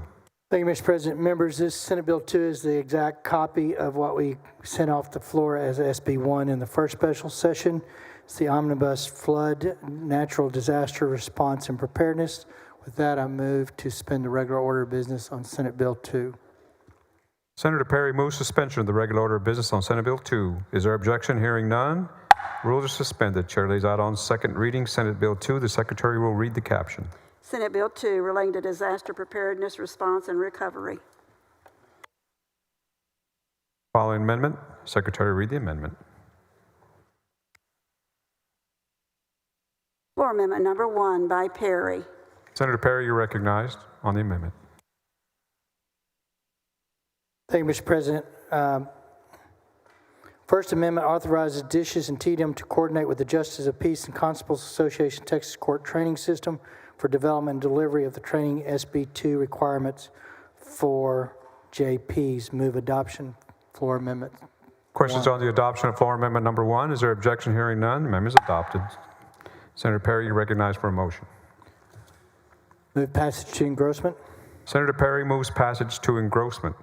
Is there objection? Hearing none. The bill is passed to engrossment. Senator Perry, you're recognized for a motion to suspend the constitutional 3-day rule. Move to suspend the constitutional 3-day rule.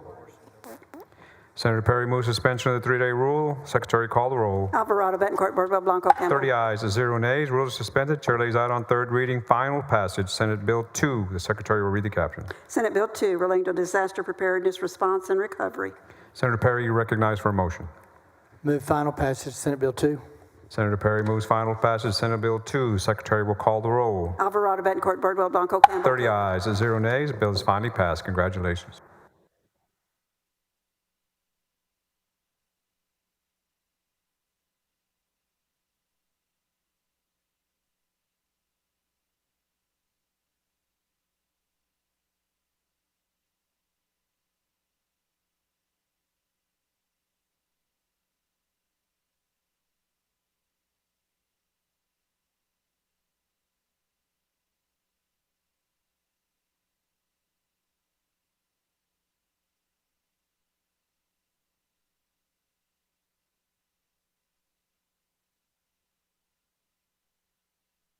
Senator Hughes, you're recognized for a motion to suspend the regular order of business on Senate Bill 12.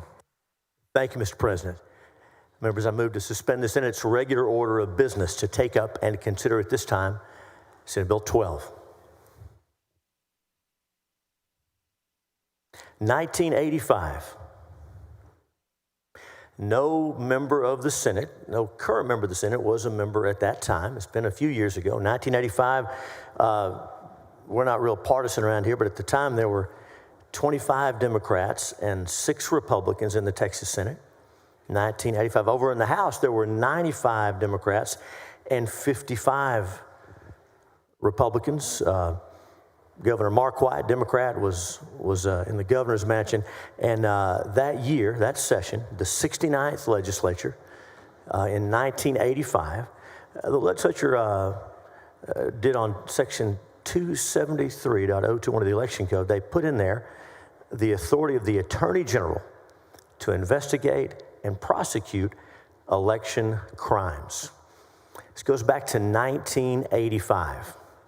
And that was a law for decades because the legislature at that time recognized that sometimes a local prosecutor could have a conflict. There may be a situation where the local DA was compromised. Maybe there's an election allegation of a crime and it involves a local DA or it involves someone close to them, or maybe the local DA is concerned or afraid of those folks who are alleged to be committing election crimes. For a whole host of reasons, the local prosecutor may not be the best one to prosecute every case, and election crimes in particular are specifically susceptible to problems like that. And that's why those many decades ago, a Democratic supermajority in the Senate and the House decided to put this in Texas statute, where the Attorney General had the authority to prosecute election offenses without being invited in by the local prosecutor.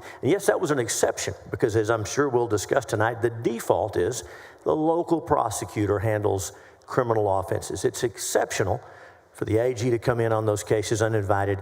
But election offenses are so important and so sensitive, it made sense in 1985, and it makes sense today, to give the AG authority to come in on those cases when it's necessary. Now, that was the law for a long time, and then in 2021, so just very recently, the Court of Criminal Appeals changed the law, and they decided that that was unconstitutional. And so here we are. Now, there are counties where there are no election crimes prosecuted. Many counties in this state. There's evidence of claims being made, yet prosecutions are not taking place. And so the legislature has attempted many times to correct this, to go back and restore that authority for the Attorney General. That's what this bill would do. Now, in that Stevens opinion, the Court of Criminal Appeals relied partially on the language that the Attorney General was not required, but was allowed to prosecute these violations. And so in order to make it easier for this time, Senate Bill 12, it says, just like the Constitution says in Article 4, Section 22, Texas Constitution, it says the Attorney General shall perform other duties, quote, as may be required by law. So under this bill, the AG would be required by law to handle these cases. We hope that will solve the concern that the Court of Criminal Appeals discovered in their Stevens opinion. And that's what this bill does. It's a common sense, fundamental restoration of what the law has been for decades. Some witnesses maybe were a little confused about that. This bill is not a deviation from the status quo. Since 1985, the AG had this authority. It's been recently taken away by the courts. This bill would restore that authority. It's a common sense, law and order, pro-election integrity bill, and I move suspension of the regular order of business. Senator Hughes moves suspension of the regular order of business on Senate Bill 12. There is objection. Secretary will call the roll. Alvarado, Betancourt, Birdwell, Blanco, Campbell. 18 ayes, 12 nays. Rules suspended. Chair lays out on second reading Senate Bill 12. Secretary will read the caption. Senate Bill 12, relating to the duty of the Attorney General to prosecute criminal offenses prescribed by the election laws of this state. Senator Hughes, you're recognized for a motion. Mr. President, I move passage to engrossment. Senator Hughes moves passage to engrossment. There is objection. Secretary will call the roll.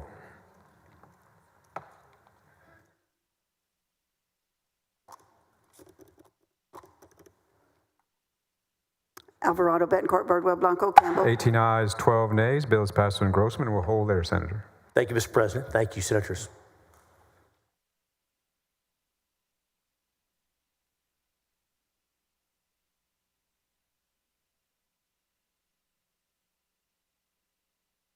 Senator Cook. No, Mr. President. I would like to move that my exchange with Senator King on SB 15 also be reduced to writing and placed in the journal. Any objection? Hearing none. Motion is adopted. Yep.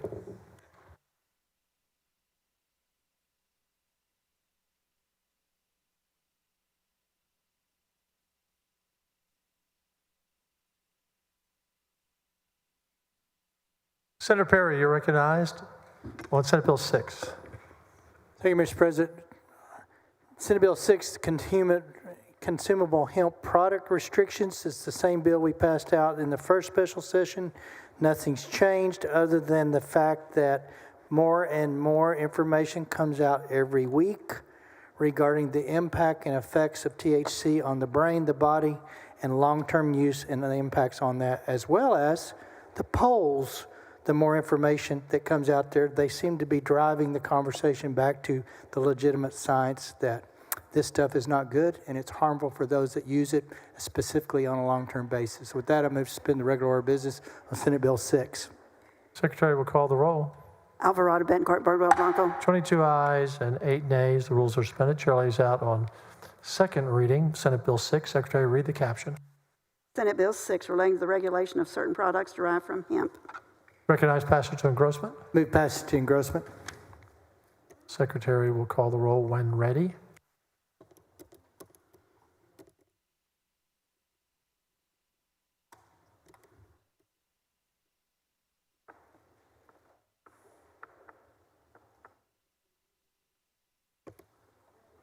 Alvarado, Betancourt, Birdwell, Blanco, Campbell, Cook. 22 ayes and 8 nays. You can stay there or find 3 friends or Thank you.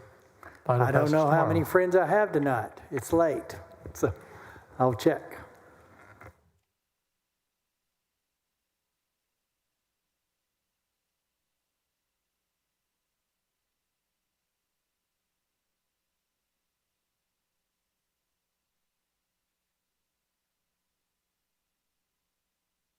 Senator Huffman, you're recognized to suspend the regular order of business on Senate Bill 34. Thank you, Mr. President and members. Members, current law does not allow a person called by the legislature or a legislative committee to refuse to testify or produce a document on the grounds that doing so will incriminate the person. In exchange, if a person is compelled to testify while claiming that the testimony or document may incriminate the person, Texas law grants the person complete immunity from prosecution such that the person may not be indicted or prosecuted for any matter related to the testimony. This is known as transactional or blanket immunity. Senate Bill 34 would remove the incentive to testify to avoid criminal prosecution. Instead of transactional immunity, it grants testimonial immunity to compelled witnesses that claim the testimony or evidence may incriminate the person, meaning that the testimony or evidence a person must produce may not be used against the person in a criminal prosecution, but the person can still be indicted for the crime, excluding prosecution for any offense involving perjury or making a false statement. This aligns with the federal rule used currently in congressional testimony, which is limited to testimonial immunity. This still empowers either house of the legislature or a legislative committee to compel testimony or evidence production, even if it may incriminate the witness. It does continue to recognize the right to counsel for witnesses appearing before the legislature, ensuring they have legal guidance during the process. Again, members, this is not new. We passed it in the first special, and it's passed out of the Senate during the regular session as well. I move suspension of the regular order of business.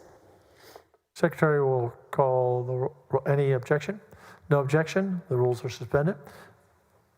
Chair lays out on second reading Senate Bill 34. Secretary, read the caption. Senate Bill 34, relating to testimony or the production of evidence before a house of the legislature or a legislative committee. You recognize passage to engrossment. I move passage to engrossment of Senate Bill 34. Any objection? Hearing none. Bill passed to engrossment. You recognize to suspend the constitutional 3-day rule. So moved.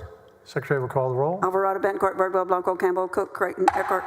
30 ayes, no nays. The 3-day rule is suspended. Chair lays out third reading and final passage. Senate Bill 34. Secretary, read the caption. Senate Bill 34, relating to testimony or the production of evidence before a house of the legislature or a legislative committee.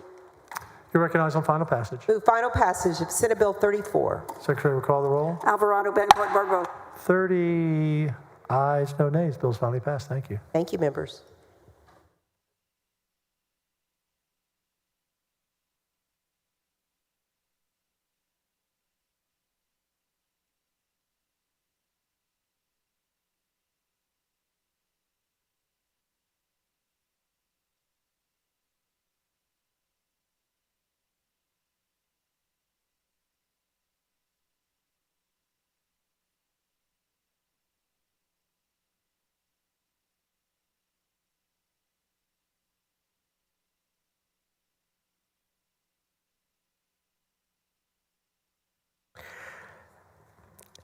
Senator Perry, you're recognized for a motion to suspend the regular order of business on Senate Bill 14. Thank you, Mr. President. Members, this is the impact-free credit bill allowing cities to give credit to impact fees for creative and innovative water conservation and supplies as developers have. So with that, I move suspend the regular order of business, Senate Bill 14. Senator Perry moves suspension of the regular order of business on Senate Bill 14. Is there objection? Hearing none, the rules are suspended.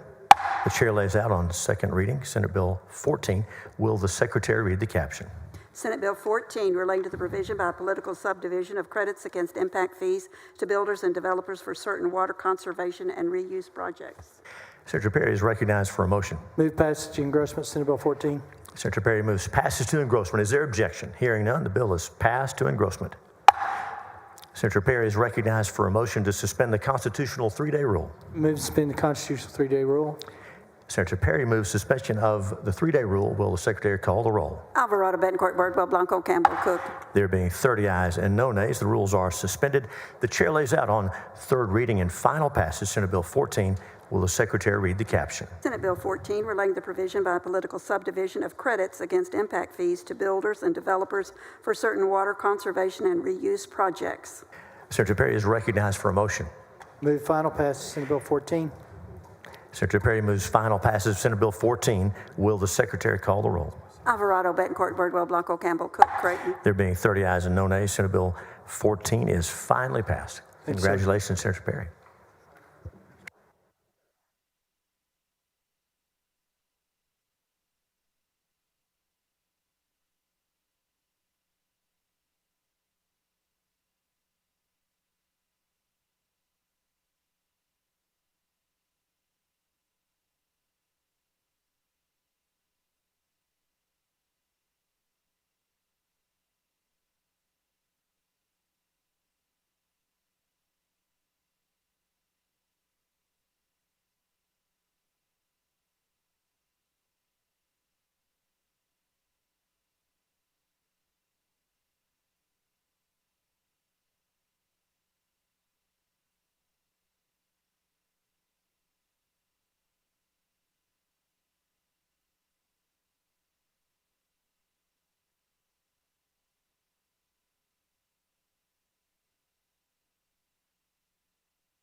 Senator Middleton is recognized for a motion to suspend the regular order of business on Senate Bill 13. Thank you, Mr. President. Members, I move to suspend the Senate's regular order of business on Senate Bill 13. Senate Bill 13 ends the unethical practice of taxpayer-funded lobbying in Texas. And as we know, rights belong to the people and not the government. And we don't need a taxpayer-funded lobbyist middleman between our local elected officials, cities, counties, and school districts, and our state representatives and state senators. Local government should not use your tax dollars to hire Austin lobbyists that then lobby against you. This will be the fourth time pass this bill. Texas is not a state of quitters, and I will never, ever give up on this. And in the paintings in the back of the room here, I look at them often. I hope you do as well. And we've got William B. Travis here at the Alamo. He certainly did not go into that battle saying, this is for the lobbyist. Sam Houston on the other side, San Jacinto.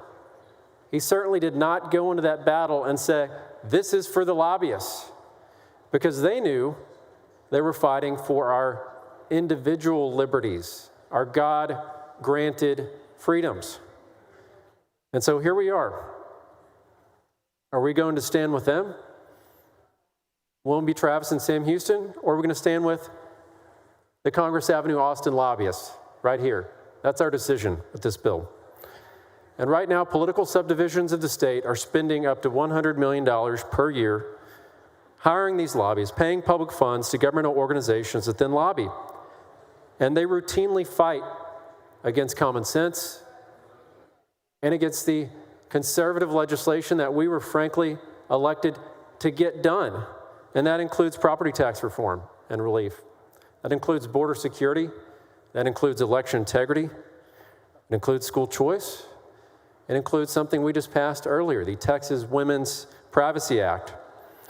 And frankly, Texans are being forced to pay for speech that they fundamentally disagree with.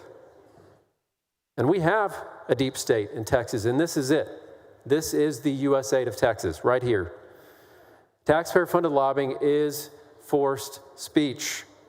It's a violation of public trust, and Senate Bill 13 restores that public trust and restores the voice of our taxpayers, the individuals who the rights belong to.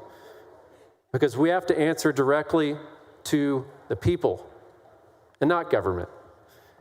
Our constituents are sick and tired of their tax dollars being weaponized against them.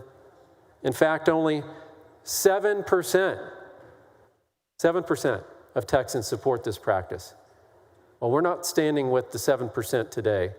We're standing with the supermajority of this state that wants this practice ended.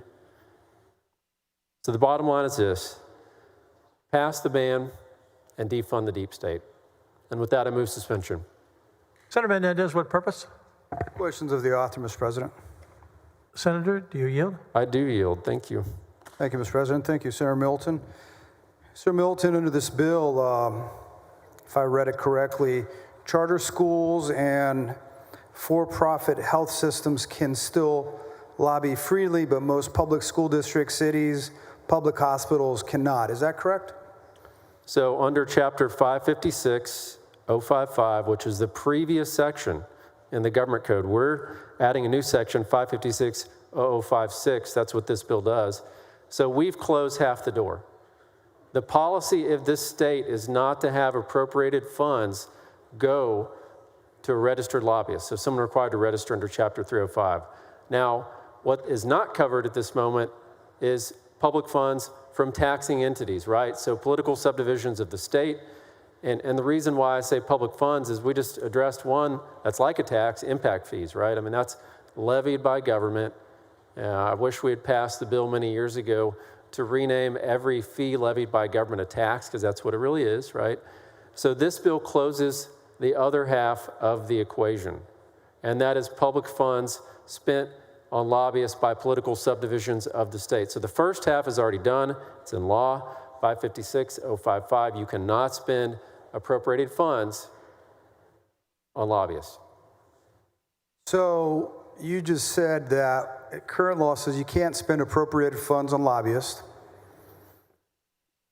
How do we reconcile the fact that we've set aside $1 billion that are going to go to private schools, and they have lobbyists here in the building? So how do you reconcile that difference?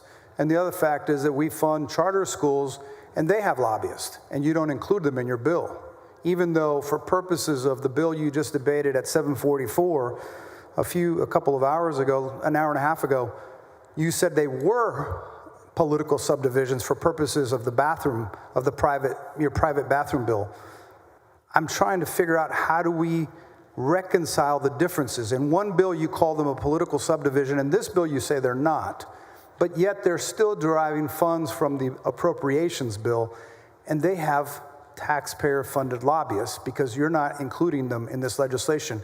It seems a little bit that there's a little bit of I don't know, I don't want to call it hypocrisy, but maybe an imbalance. It doesn't seem to reconcile public dollars not going to publicly funded taxpayers, but yet you're not opposed when private schools or charter schools are doing it. So if they are doing that, it's unlawful. And actually, the penalty is pretty big. It says a political subdivision or private entity that violates subsection A is not eligible to receive additional state funds. And as we know, charter schools, that's their sole source of income for weighted average daily attendance. They don't levy a property tax. They don't levy it for INS. Right. They don't levy it for M&O. So 100% of what we're sending from the state level is covered by a ban we put into law. This covers the other half of the equation of public funds. Okay. They have a charter school association. They have a charter school PAC. They have a charter school lobbyist, but yet they're not included in your bill. Once again, it seems like it's just not, it doesn't make sense. So when you develop your legislative priorities, I imagine you're hearing from constituents, town halls, community meetings. I'm trying to figure out, how did you get, let's say associations like TASB or local government coalitions, let's say TML, counties, the urban counties government. They use a similar process. They listen to their members, many of them who are local elected officials, community leaders, and directly hear from taxpayers, parents, and residents. So the question then is, how are they different? I mean, you're listening, we listen, we gather information from our taxpayers, we represent them here. These associations that represent school board members and superintendents and teachers and charter schools and counties, they have elected officials who they're listening to the public, and then they go and hire professionals. How is it different? Why do you feel like they're attacking us with the taxpayer funds? Why do you feel that? Well, because they are. They're using property tax dollars to oppose property tax relief and reform. And not only that, they don't actually represent individual elected officials like you're talking about. So TASB, for example, represents the governmental body that is school boards. The school boards. TAC represents, commissioners' courts, the governmental body. Right. They don't represent the individual elected officials. And we've been reminded this again and again and again. Actually, a local issue, the Galveston County Treasurer Office issue, where locally we had someone win the primary. They made one promise, to abolish the office. That was their one promise. And guess what? That organization, that taxpayer-funded lobbying group, lobbied against that bill that actually got rid of the Galveston County Treasurer's Office because he was trying to deliver on his campaign promise to do that. And they basically said, well, we only agree with local control when we support it. In other words, we're not going to support local control if we don't agree with this. And they didn't. And so they were trying to use Galveston County's own tax dollars to oppose the will of what Galveston County voters had already voted on. And I have this example again and again and again and again. I can't tell you how many conversations I've had. One time with the County Judges and Commissioners Association, I was standing with their lobbyist, who he claims to represent rural counties, even though he gives to Act Blue, which is not very representative of rural counties in Texas. And the people around him, these were commissioners that were members, they were shocked that he had opposed a transparency bill. That's all it was. All it said is if you're profiting off a local government contract, you got to tell us. And then he sent out about a 10-paragraph email explaining his position. They didn't know. They didn't know, and it struck me. So my understanding is that in the State Affairs Committee back in July, end of July, it was briefly mentioned that we in some ways act as a lobbyist for municipalities. We are then potentially taxpayer funded, obviously. We advocate for legislation on behalf of our communities. But the reality is that not everyone in our districts, not every taxpayer agrees with you or with me. And, or even they, obviously not everybody voted for us. So if we're allowed to use taxpayer dollars to advocate for policies that some people may oppose, why shouldn't associations or local governments who are representing their communities also be able to do the same? Because none of us all agree on every policy here, and we're funded by taxpayers. So it seems, once again, disingenuous for us to say we can differ on our opinions because we don't have the same opinion as every one of our constituents, but yet we can't let cities or counties or school board members hire people to represent them, even though sometimes they may disagree with what we're proposing. How do you reconcile the two? Well, the purpose is certainly not to allow lobbyists, hired gun lobbyists, to take the role of elected officials in our constitutional republic. That's what they fought for. William B. Travis and Sam Houston right here. And to say that they're on the same as elected officials is frankly kind of outrageous.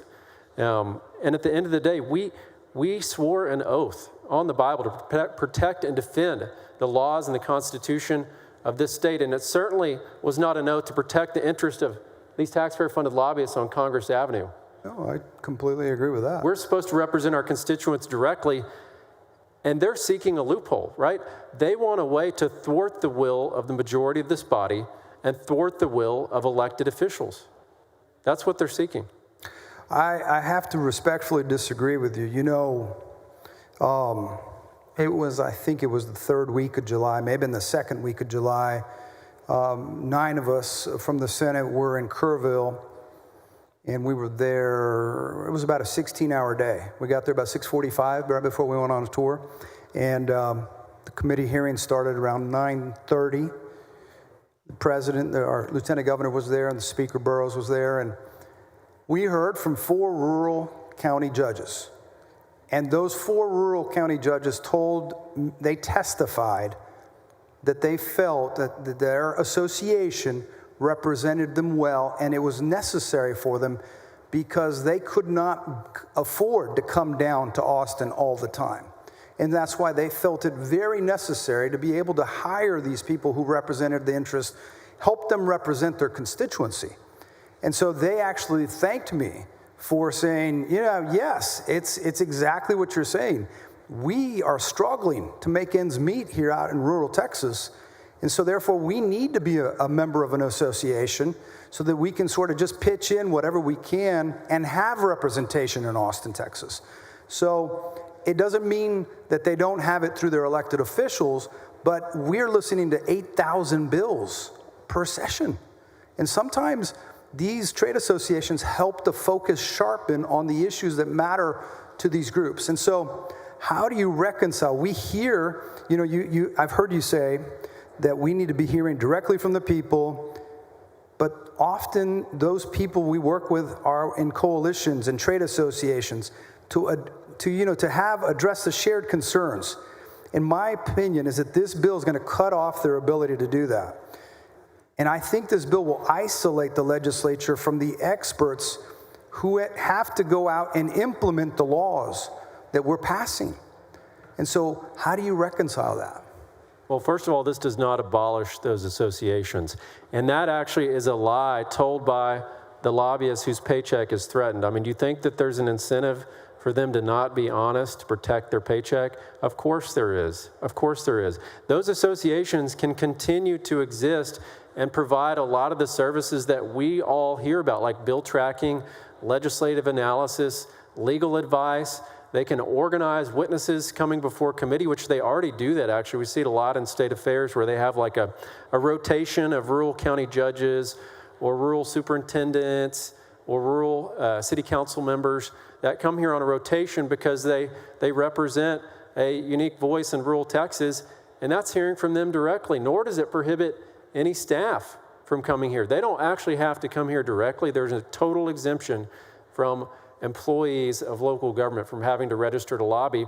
And that's important because those employees, they have a fiduciary duty to that political subdivision they work for. I can't say the same about the lobbyists. So I'm going to end with this. I appreciate you answering my questions. I think that, to me, it would be more fair if we allowed local cities, commissions, boards, county commissioners to decide in an open vote, publicly whether or not they want to hire a lobbyist or be a part of a trade association that hires lobbyists or not. I think that would be more fair to the community because those elected officials are closer to the people. We each represent around 1 million people. And so these folks, these city council members, these school board members, these county commissioners are in smaller districts. They're in the community all day, every day. Here we are, August the 18th. We've been here since January virtually. And so it's not like we've had a lot of time on a consistent basis to be home. I think that I don't understand how you reconcile that if this is good public policy for all public institutions, why you don't have charter schools, because they are publicly funded institutions held to the same standards as you have our public neighborhood schools when you have them held to the same standard in your private spaces bill. It seems disingenuous to call them public subdivisions in one bill a few minutes ago, an hour or two ago, but in this bill you don't. So I have some amendments, and we'll talk about those at that time and I've already talked to the parliamentarian, because I think that if in one bill you call them a political subdivision, but yet you choose to say that it's not germane because they're not a political subdivision, if both bills pass into law, then the two, the issue of being political subdivisions is not congruent. It's in conflict because you're calling them political subdivisions in one, but not in the other. So thank you for answering my questions. Thank you, Mr. President. Thank you, Senator. Senator Eckhart, what purpose? To ask questions of the author. Do you yield? I do, thank you. Thank you so much, Senator Middleton. A couple of questions. With regard to your bill, Cameron County would not be able to pay dues to the Texas, the Texas Association of Counties to represent its interest in open beaches in this building. They would have to come, the commissioners themselves would have to come. Is that your? No, that's not true. The only scenario that would be true is if Texas Association of Counties said, this long list of other services that counties deem as valuable, right? There's a lot of other services. I think it's maybe, I can't remember the percentage, 3 or 4% of their employees are registered lobbyists. So what they're saying with that assertion of yours is they're willing to put a gun to the head of those other services and say, unless you stick with us to protect the paycheck of our lobbyists, we're pulling the trigger and we're yanking the rug out from under you I'm on going those to ask services. you to specifically answer the question rather than come up with That is answering the question, fact Senator. scenarios that are rather far afield.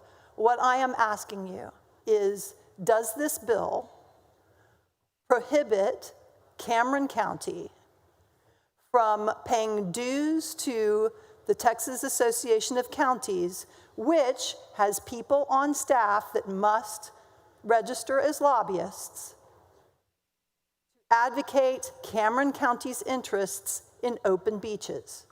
Only if Texas Association of Counties chooses to not get rid of their registered lobbyist.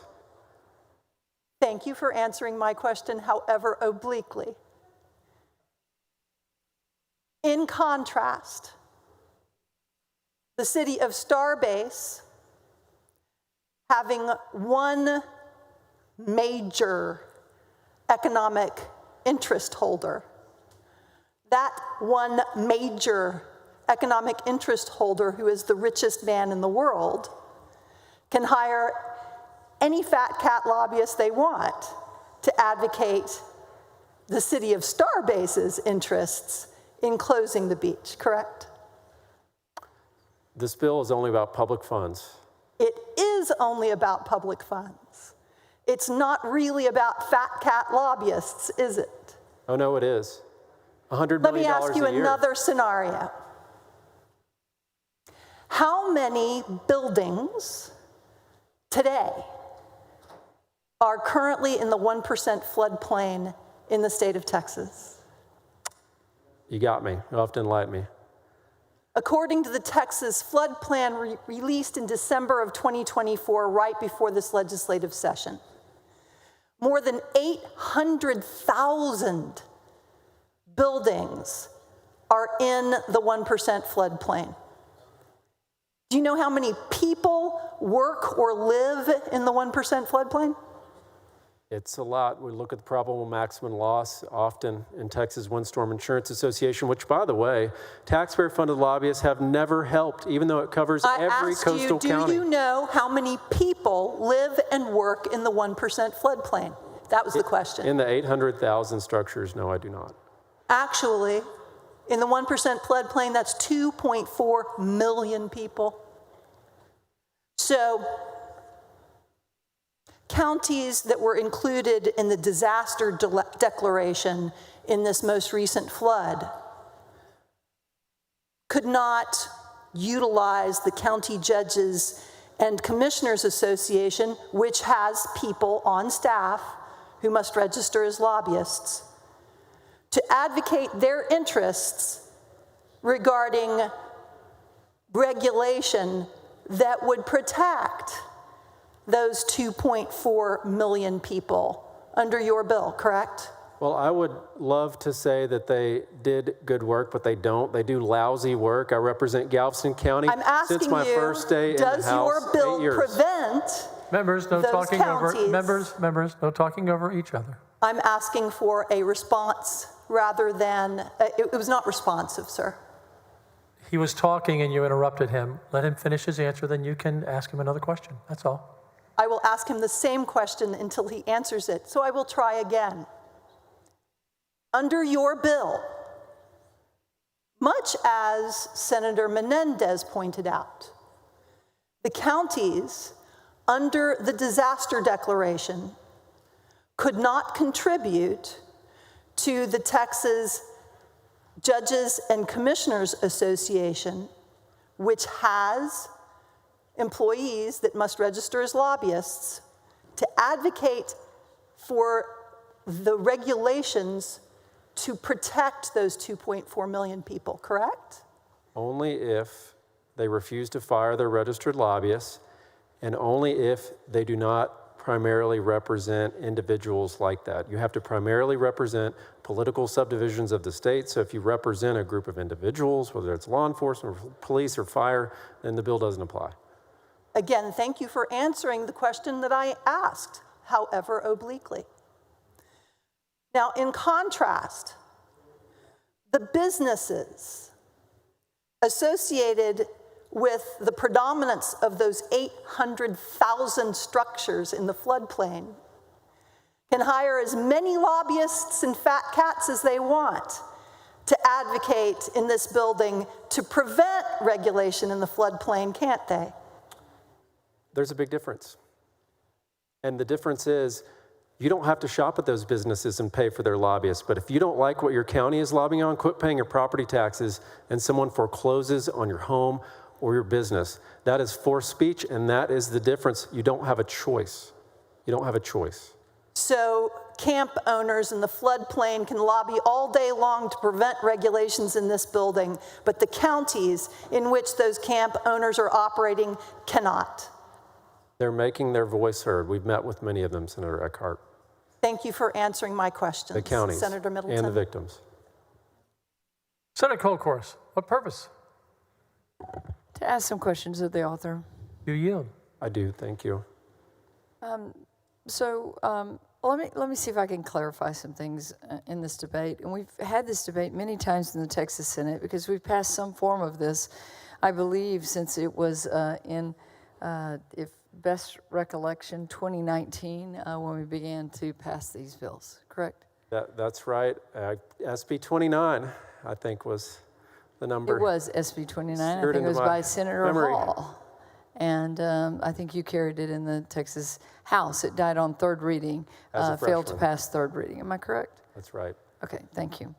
I want to clarify something that Senator Eckhart just said. You and I had an exchange when we passed this in the first special session, just a few days ago. And I used the example of the Texas Classroom Teachers Association, which has about 70,000 members, I believe. This is from memory. Am I right on that? I think it's about 70,000 members. Members. And each one of those teachers pay their dues to that, correctly? Right. Correct? And then, in turn, your bill would not prohibit them from hiring lobbyists, right? Because they're individuals, they are paying this. They're making that choice, yeah. Now, the example that Senator Eckhart gave was of the County Judges and Commissioners Association, of which, I'm kind of startled. We make the classroom teachers pay their own dues, but we don't make our county judges and our county commissioners pay their own dues. Am I correct on that? That's right. But they could choose, as an association, if they wanted to hire a lobbyist, to convert to an individual association like our classroom teachers associations. Am I correct on that? That's exactly right. All right, and then I want to clarify something else that's really important, because we have gone through, Senator Menendez, 25 hours of hearings. Some of us have met with parents. Some of us have met with some of the officials from some of these counties. Nothing prevented those county judges or those county commissioners from coming to us directly and saying, this is what we need in legislation. Does anything in this bill, Senate Bill 13, prevent that? No. Because I need to know that my county, nothing prevents them. It just prevents this groupthink approach from coming to us and saying what they think. Now, I'm going to give an example, and it is very personal to me. We had a wind farm that was proposed in Fayette County. It was going to go on top of the bluff, some of the most beautiful, beautiful view corridors in the state of Texas. And I am so proud to not only have grown up around that, but to represent it. Born in this district, right? And this company that was proposing to bring wind turbines up to 600 feet tall that could potentially be seen 30 miles away, right? Right. The county judge didn't want it. The county commissioners didn't want it. There were resolutions passed. There was a town hall meeting with like 350 people from that county that gathered to show their disdain and their concern that they didn't want this to happen. I filed a bill. It goes to Business and Commerce. Senator Schwartner, thank you for allowing me to have that hearing. It was a very long hearing. I think there were 700 people that registered to testify, something unbelievable like that. Maybe not 700, but it was like hundreds, right?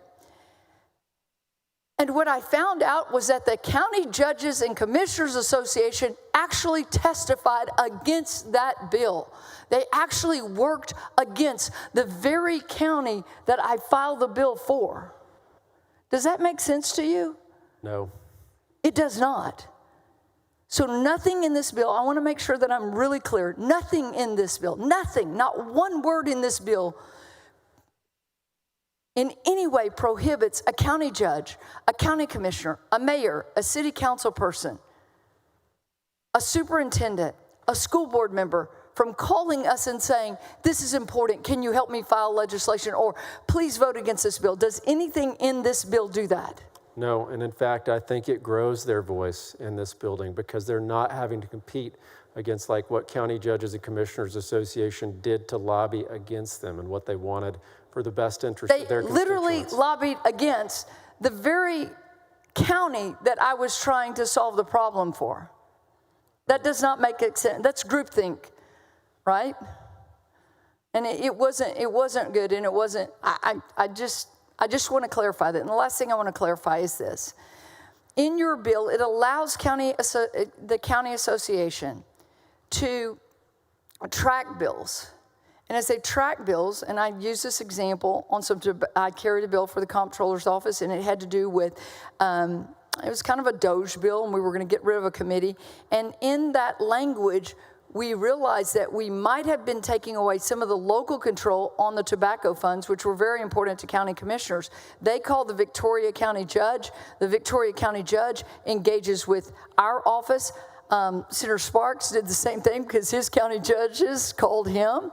And what we did was we offered a committee substitute. We agreed with them that this was and could be interpreted in a different way. And then boom, we changed the bill and everything worked out right.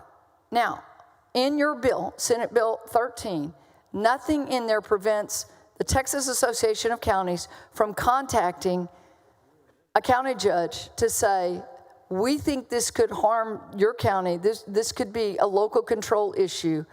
Would you please engage with Senator Kolkhorst? Nothing in the bill prevents that. In fact, we're explicit about it, that it does not prevent an association from working with local government to track legislation and inform them if bills are good or bad, or they think that they're good or bad for the community.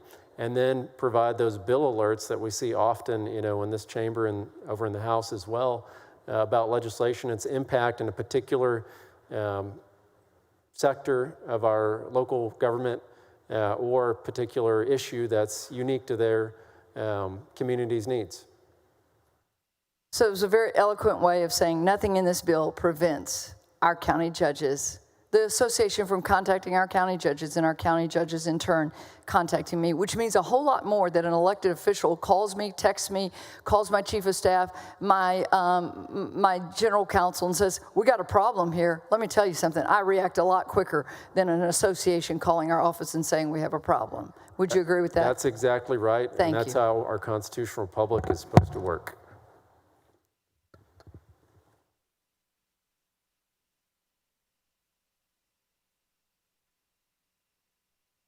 Senator Eckhart, your light is still on.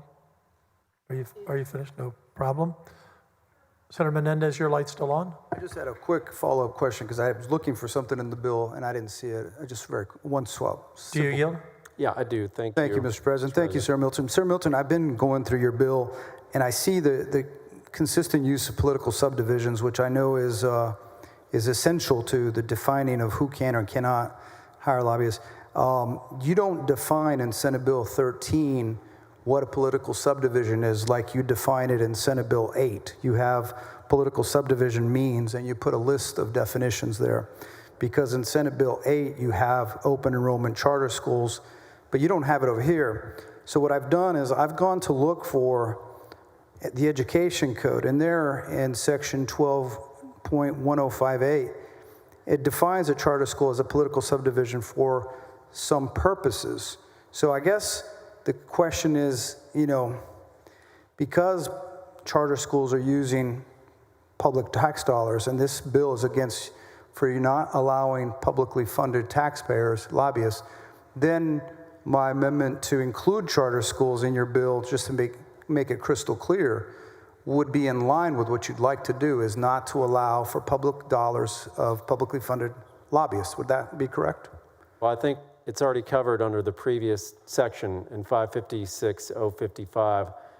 That's all. They can't levy a tax. All they're getting is appropriation from the state. Right. Unless it's private funds. And this bill is about public funds. Correct. Public funds. So I think what you're maybe getting at is you want to restrict private funds. In other words, if someone the state bought a cake from HEB, then HEB couldn't have a lobbyist, right? I think that's what No, you're not at going all. for. No. I guess my point is, if you're trying to make sure that associations like TASB don't have hired lobbyists because theirs are publicly funded, then why should the Charter School Association have lobbyists like they do as well? So I'm just trying to say, if it's good for the traditional public school, it should also be equivalent for the open enrollment charter school, just like you have in Senate Bill 8, where you include them as political subdivisions.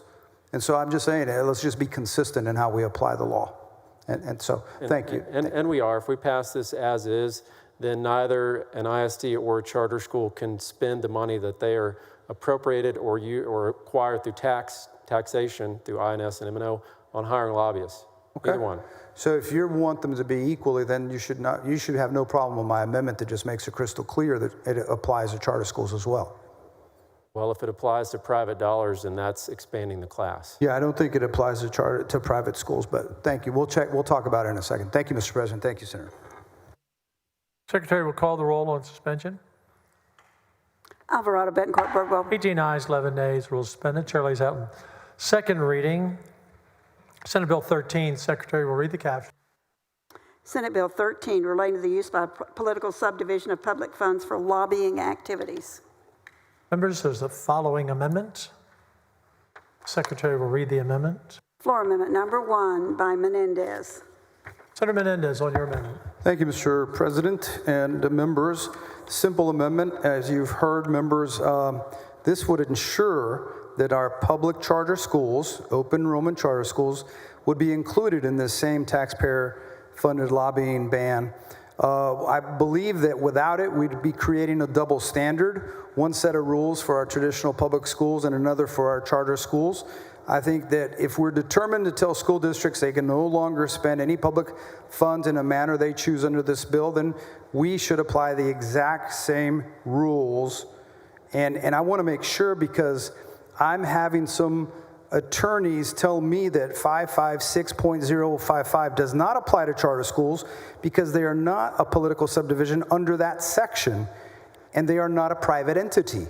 So this amendment only applies to open enrollment charter schools, and that will make it, just like in Senate Bill 8, to where we're treating all schools, publicly funded schools, the same. Look, folks, we hear it in the Education Committee all the time. Charter schools are public schools. This amendment simply closes a loophole and ensures consistency across all publicly funded schools.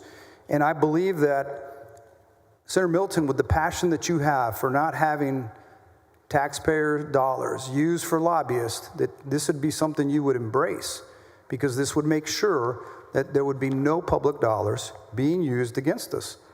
I don't understand where there would be an inconsistency. It makes no sense whatsoever. So with that, I move adoption of floor amendment number 1. Senator Middleton. Thank you, Mr. President. Members, under Rule 7.15, I believe this is not germane. It also expands the class and could potentially regulate private funds, which is not the intent of the bill. Additionally, under 526.055, it does apply to private entities. It says it in the code. So we already have the ban applying to all appropriations, and I respectfully oppose this. Secretary will call the roll on the amendment.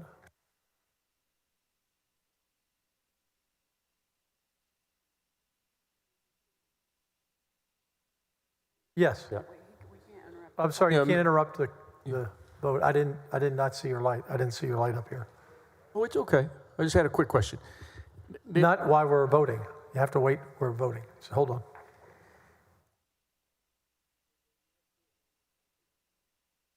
Alvarado, Bettencourt, Birdwell, Blanco. 12 ayes, 18 nays. The amendment fails.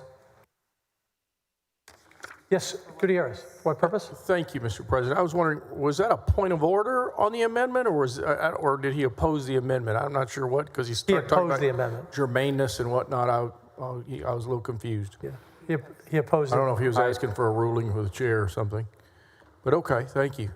Did you step out for a sandwich? I heard something about it earlier. Something like that, yeah. Yeah. I heard about that. Well, we were just stating the facts, sir. But no, just stepped out for my Following charge. amendment. Secretary, read the amendment. Sorry, I missed that.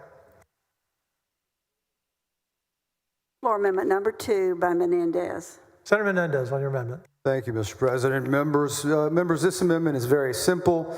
It puts the decision to have whether or not these associations or a local community can hire whichever expert they want to hire in the hands of those local leaders, whether they be city council, county commissioners, school boards, county commissioners. I believe that these local elected officials are the closest to the constituents, and I understand they know their unique needs. They may be in a situation they need to hire someone to go speak to someone in Washington. They may need to hire someone to come here. And just as we trust these officials to manage multi-million-dollar budgets, we should trust them to decide on who they hire to advocate in their best interests and the interests of the community. So at the end of the day, this is about local control and respecting those elected officials and the will of the people who hired them, who elected them. And so this amendment says that if they make a vote, an open meeting of the governing body, and by a majority of that vote, they can make the decision. So I hope it's acceptable to the author. I move adoption of floor amendment number 2. Senator Middleton. Thank you, Mr. President. Members, I oppose this. This does not put the election in the hands of the people. It's putting it in the hands of the governing body, which is already doing this to approve these contracts. And another problem with it is we don't know which bills they're for, on, or against. They're just approving the contract. Our constituents have no idea what they're supporting or opposing with this amendment, so I respectfully oppose it. Secretary will call the roll. Alvarado, Bettencourt, Birdwell. 11 ayes, 19 nays. The amendment fails. Following amendment. Secretary will read the amendment. Floor amendment number 3 by Eckhart. Senator Eckhart on your amendment. Thank you very much. This amendment is designed to carve out advocacy related to disaster response, emergency management, or public health and safety. Many first responders from the Hill Country, while doing their very best to attend hearings here at the Capitol, were unable to because they were busy with the important work that they do 24/7, 365 days of the year.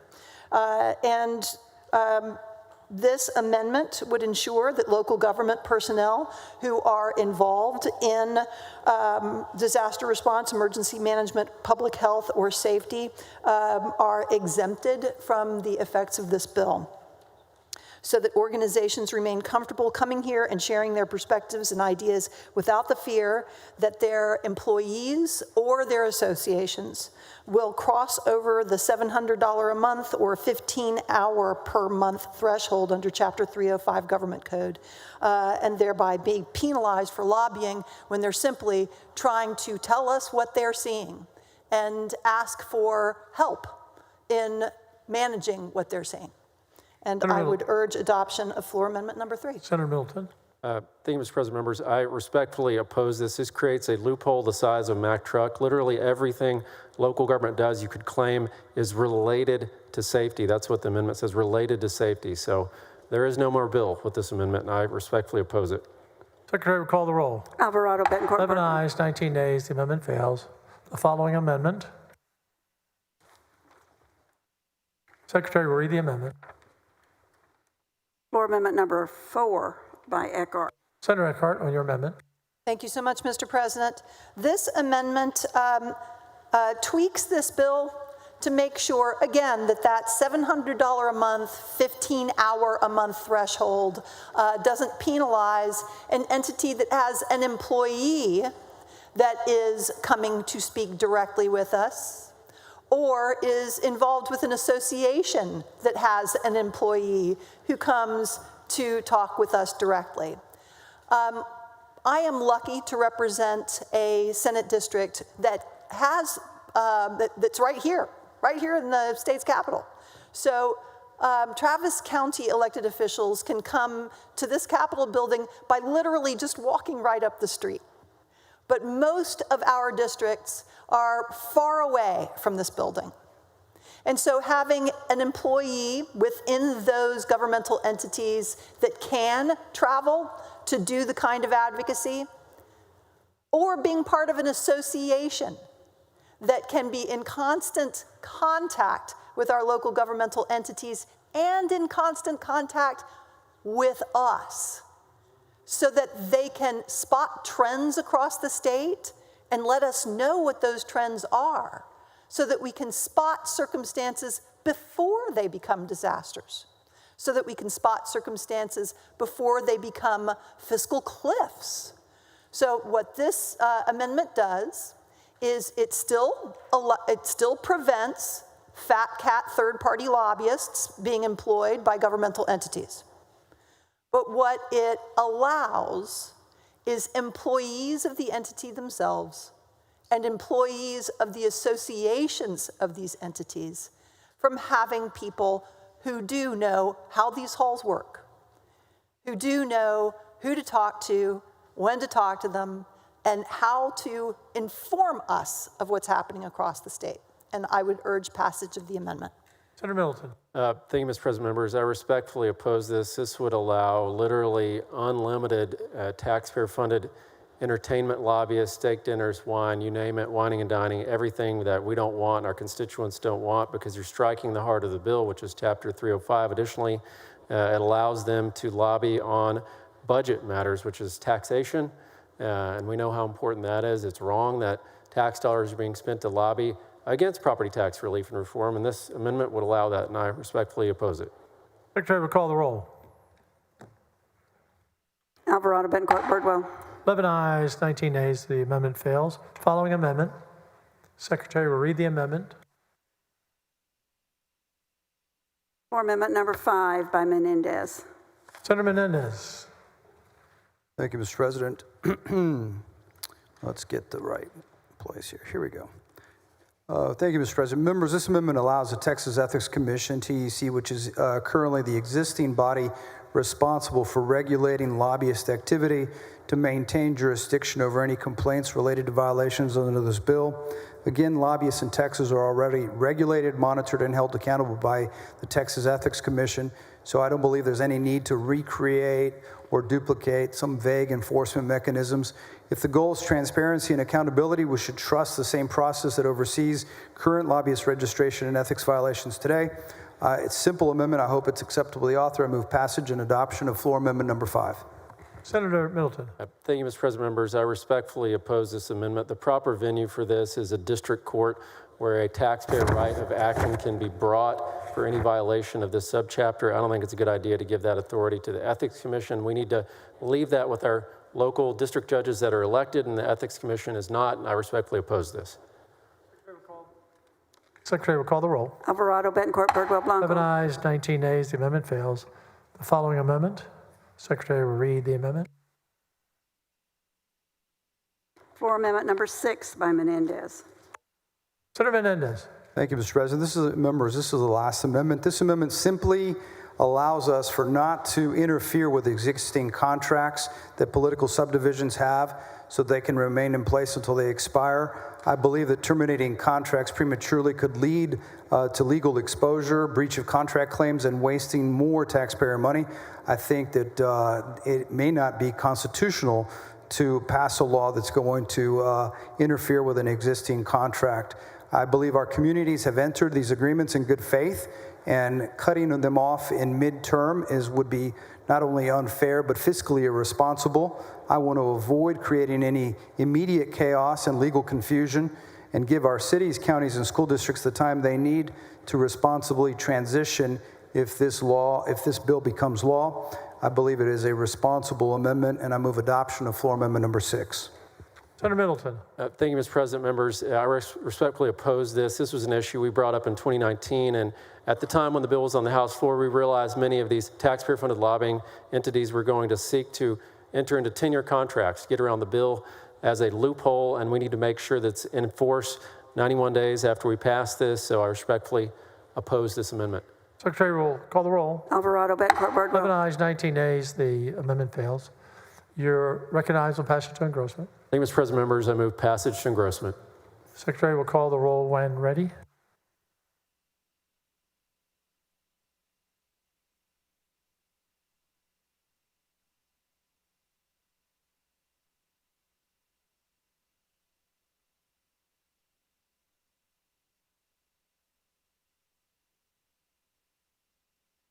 Alvarado, Bettencourt, Birdwell, Blanco, Campbell. 18 ayes, 11 nays. The bill passed to engrossment. You'll hold there. Thank you. The President's desk is clear. Any announcements?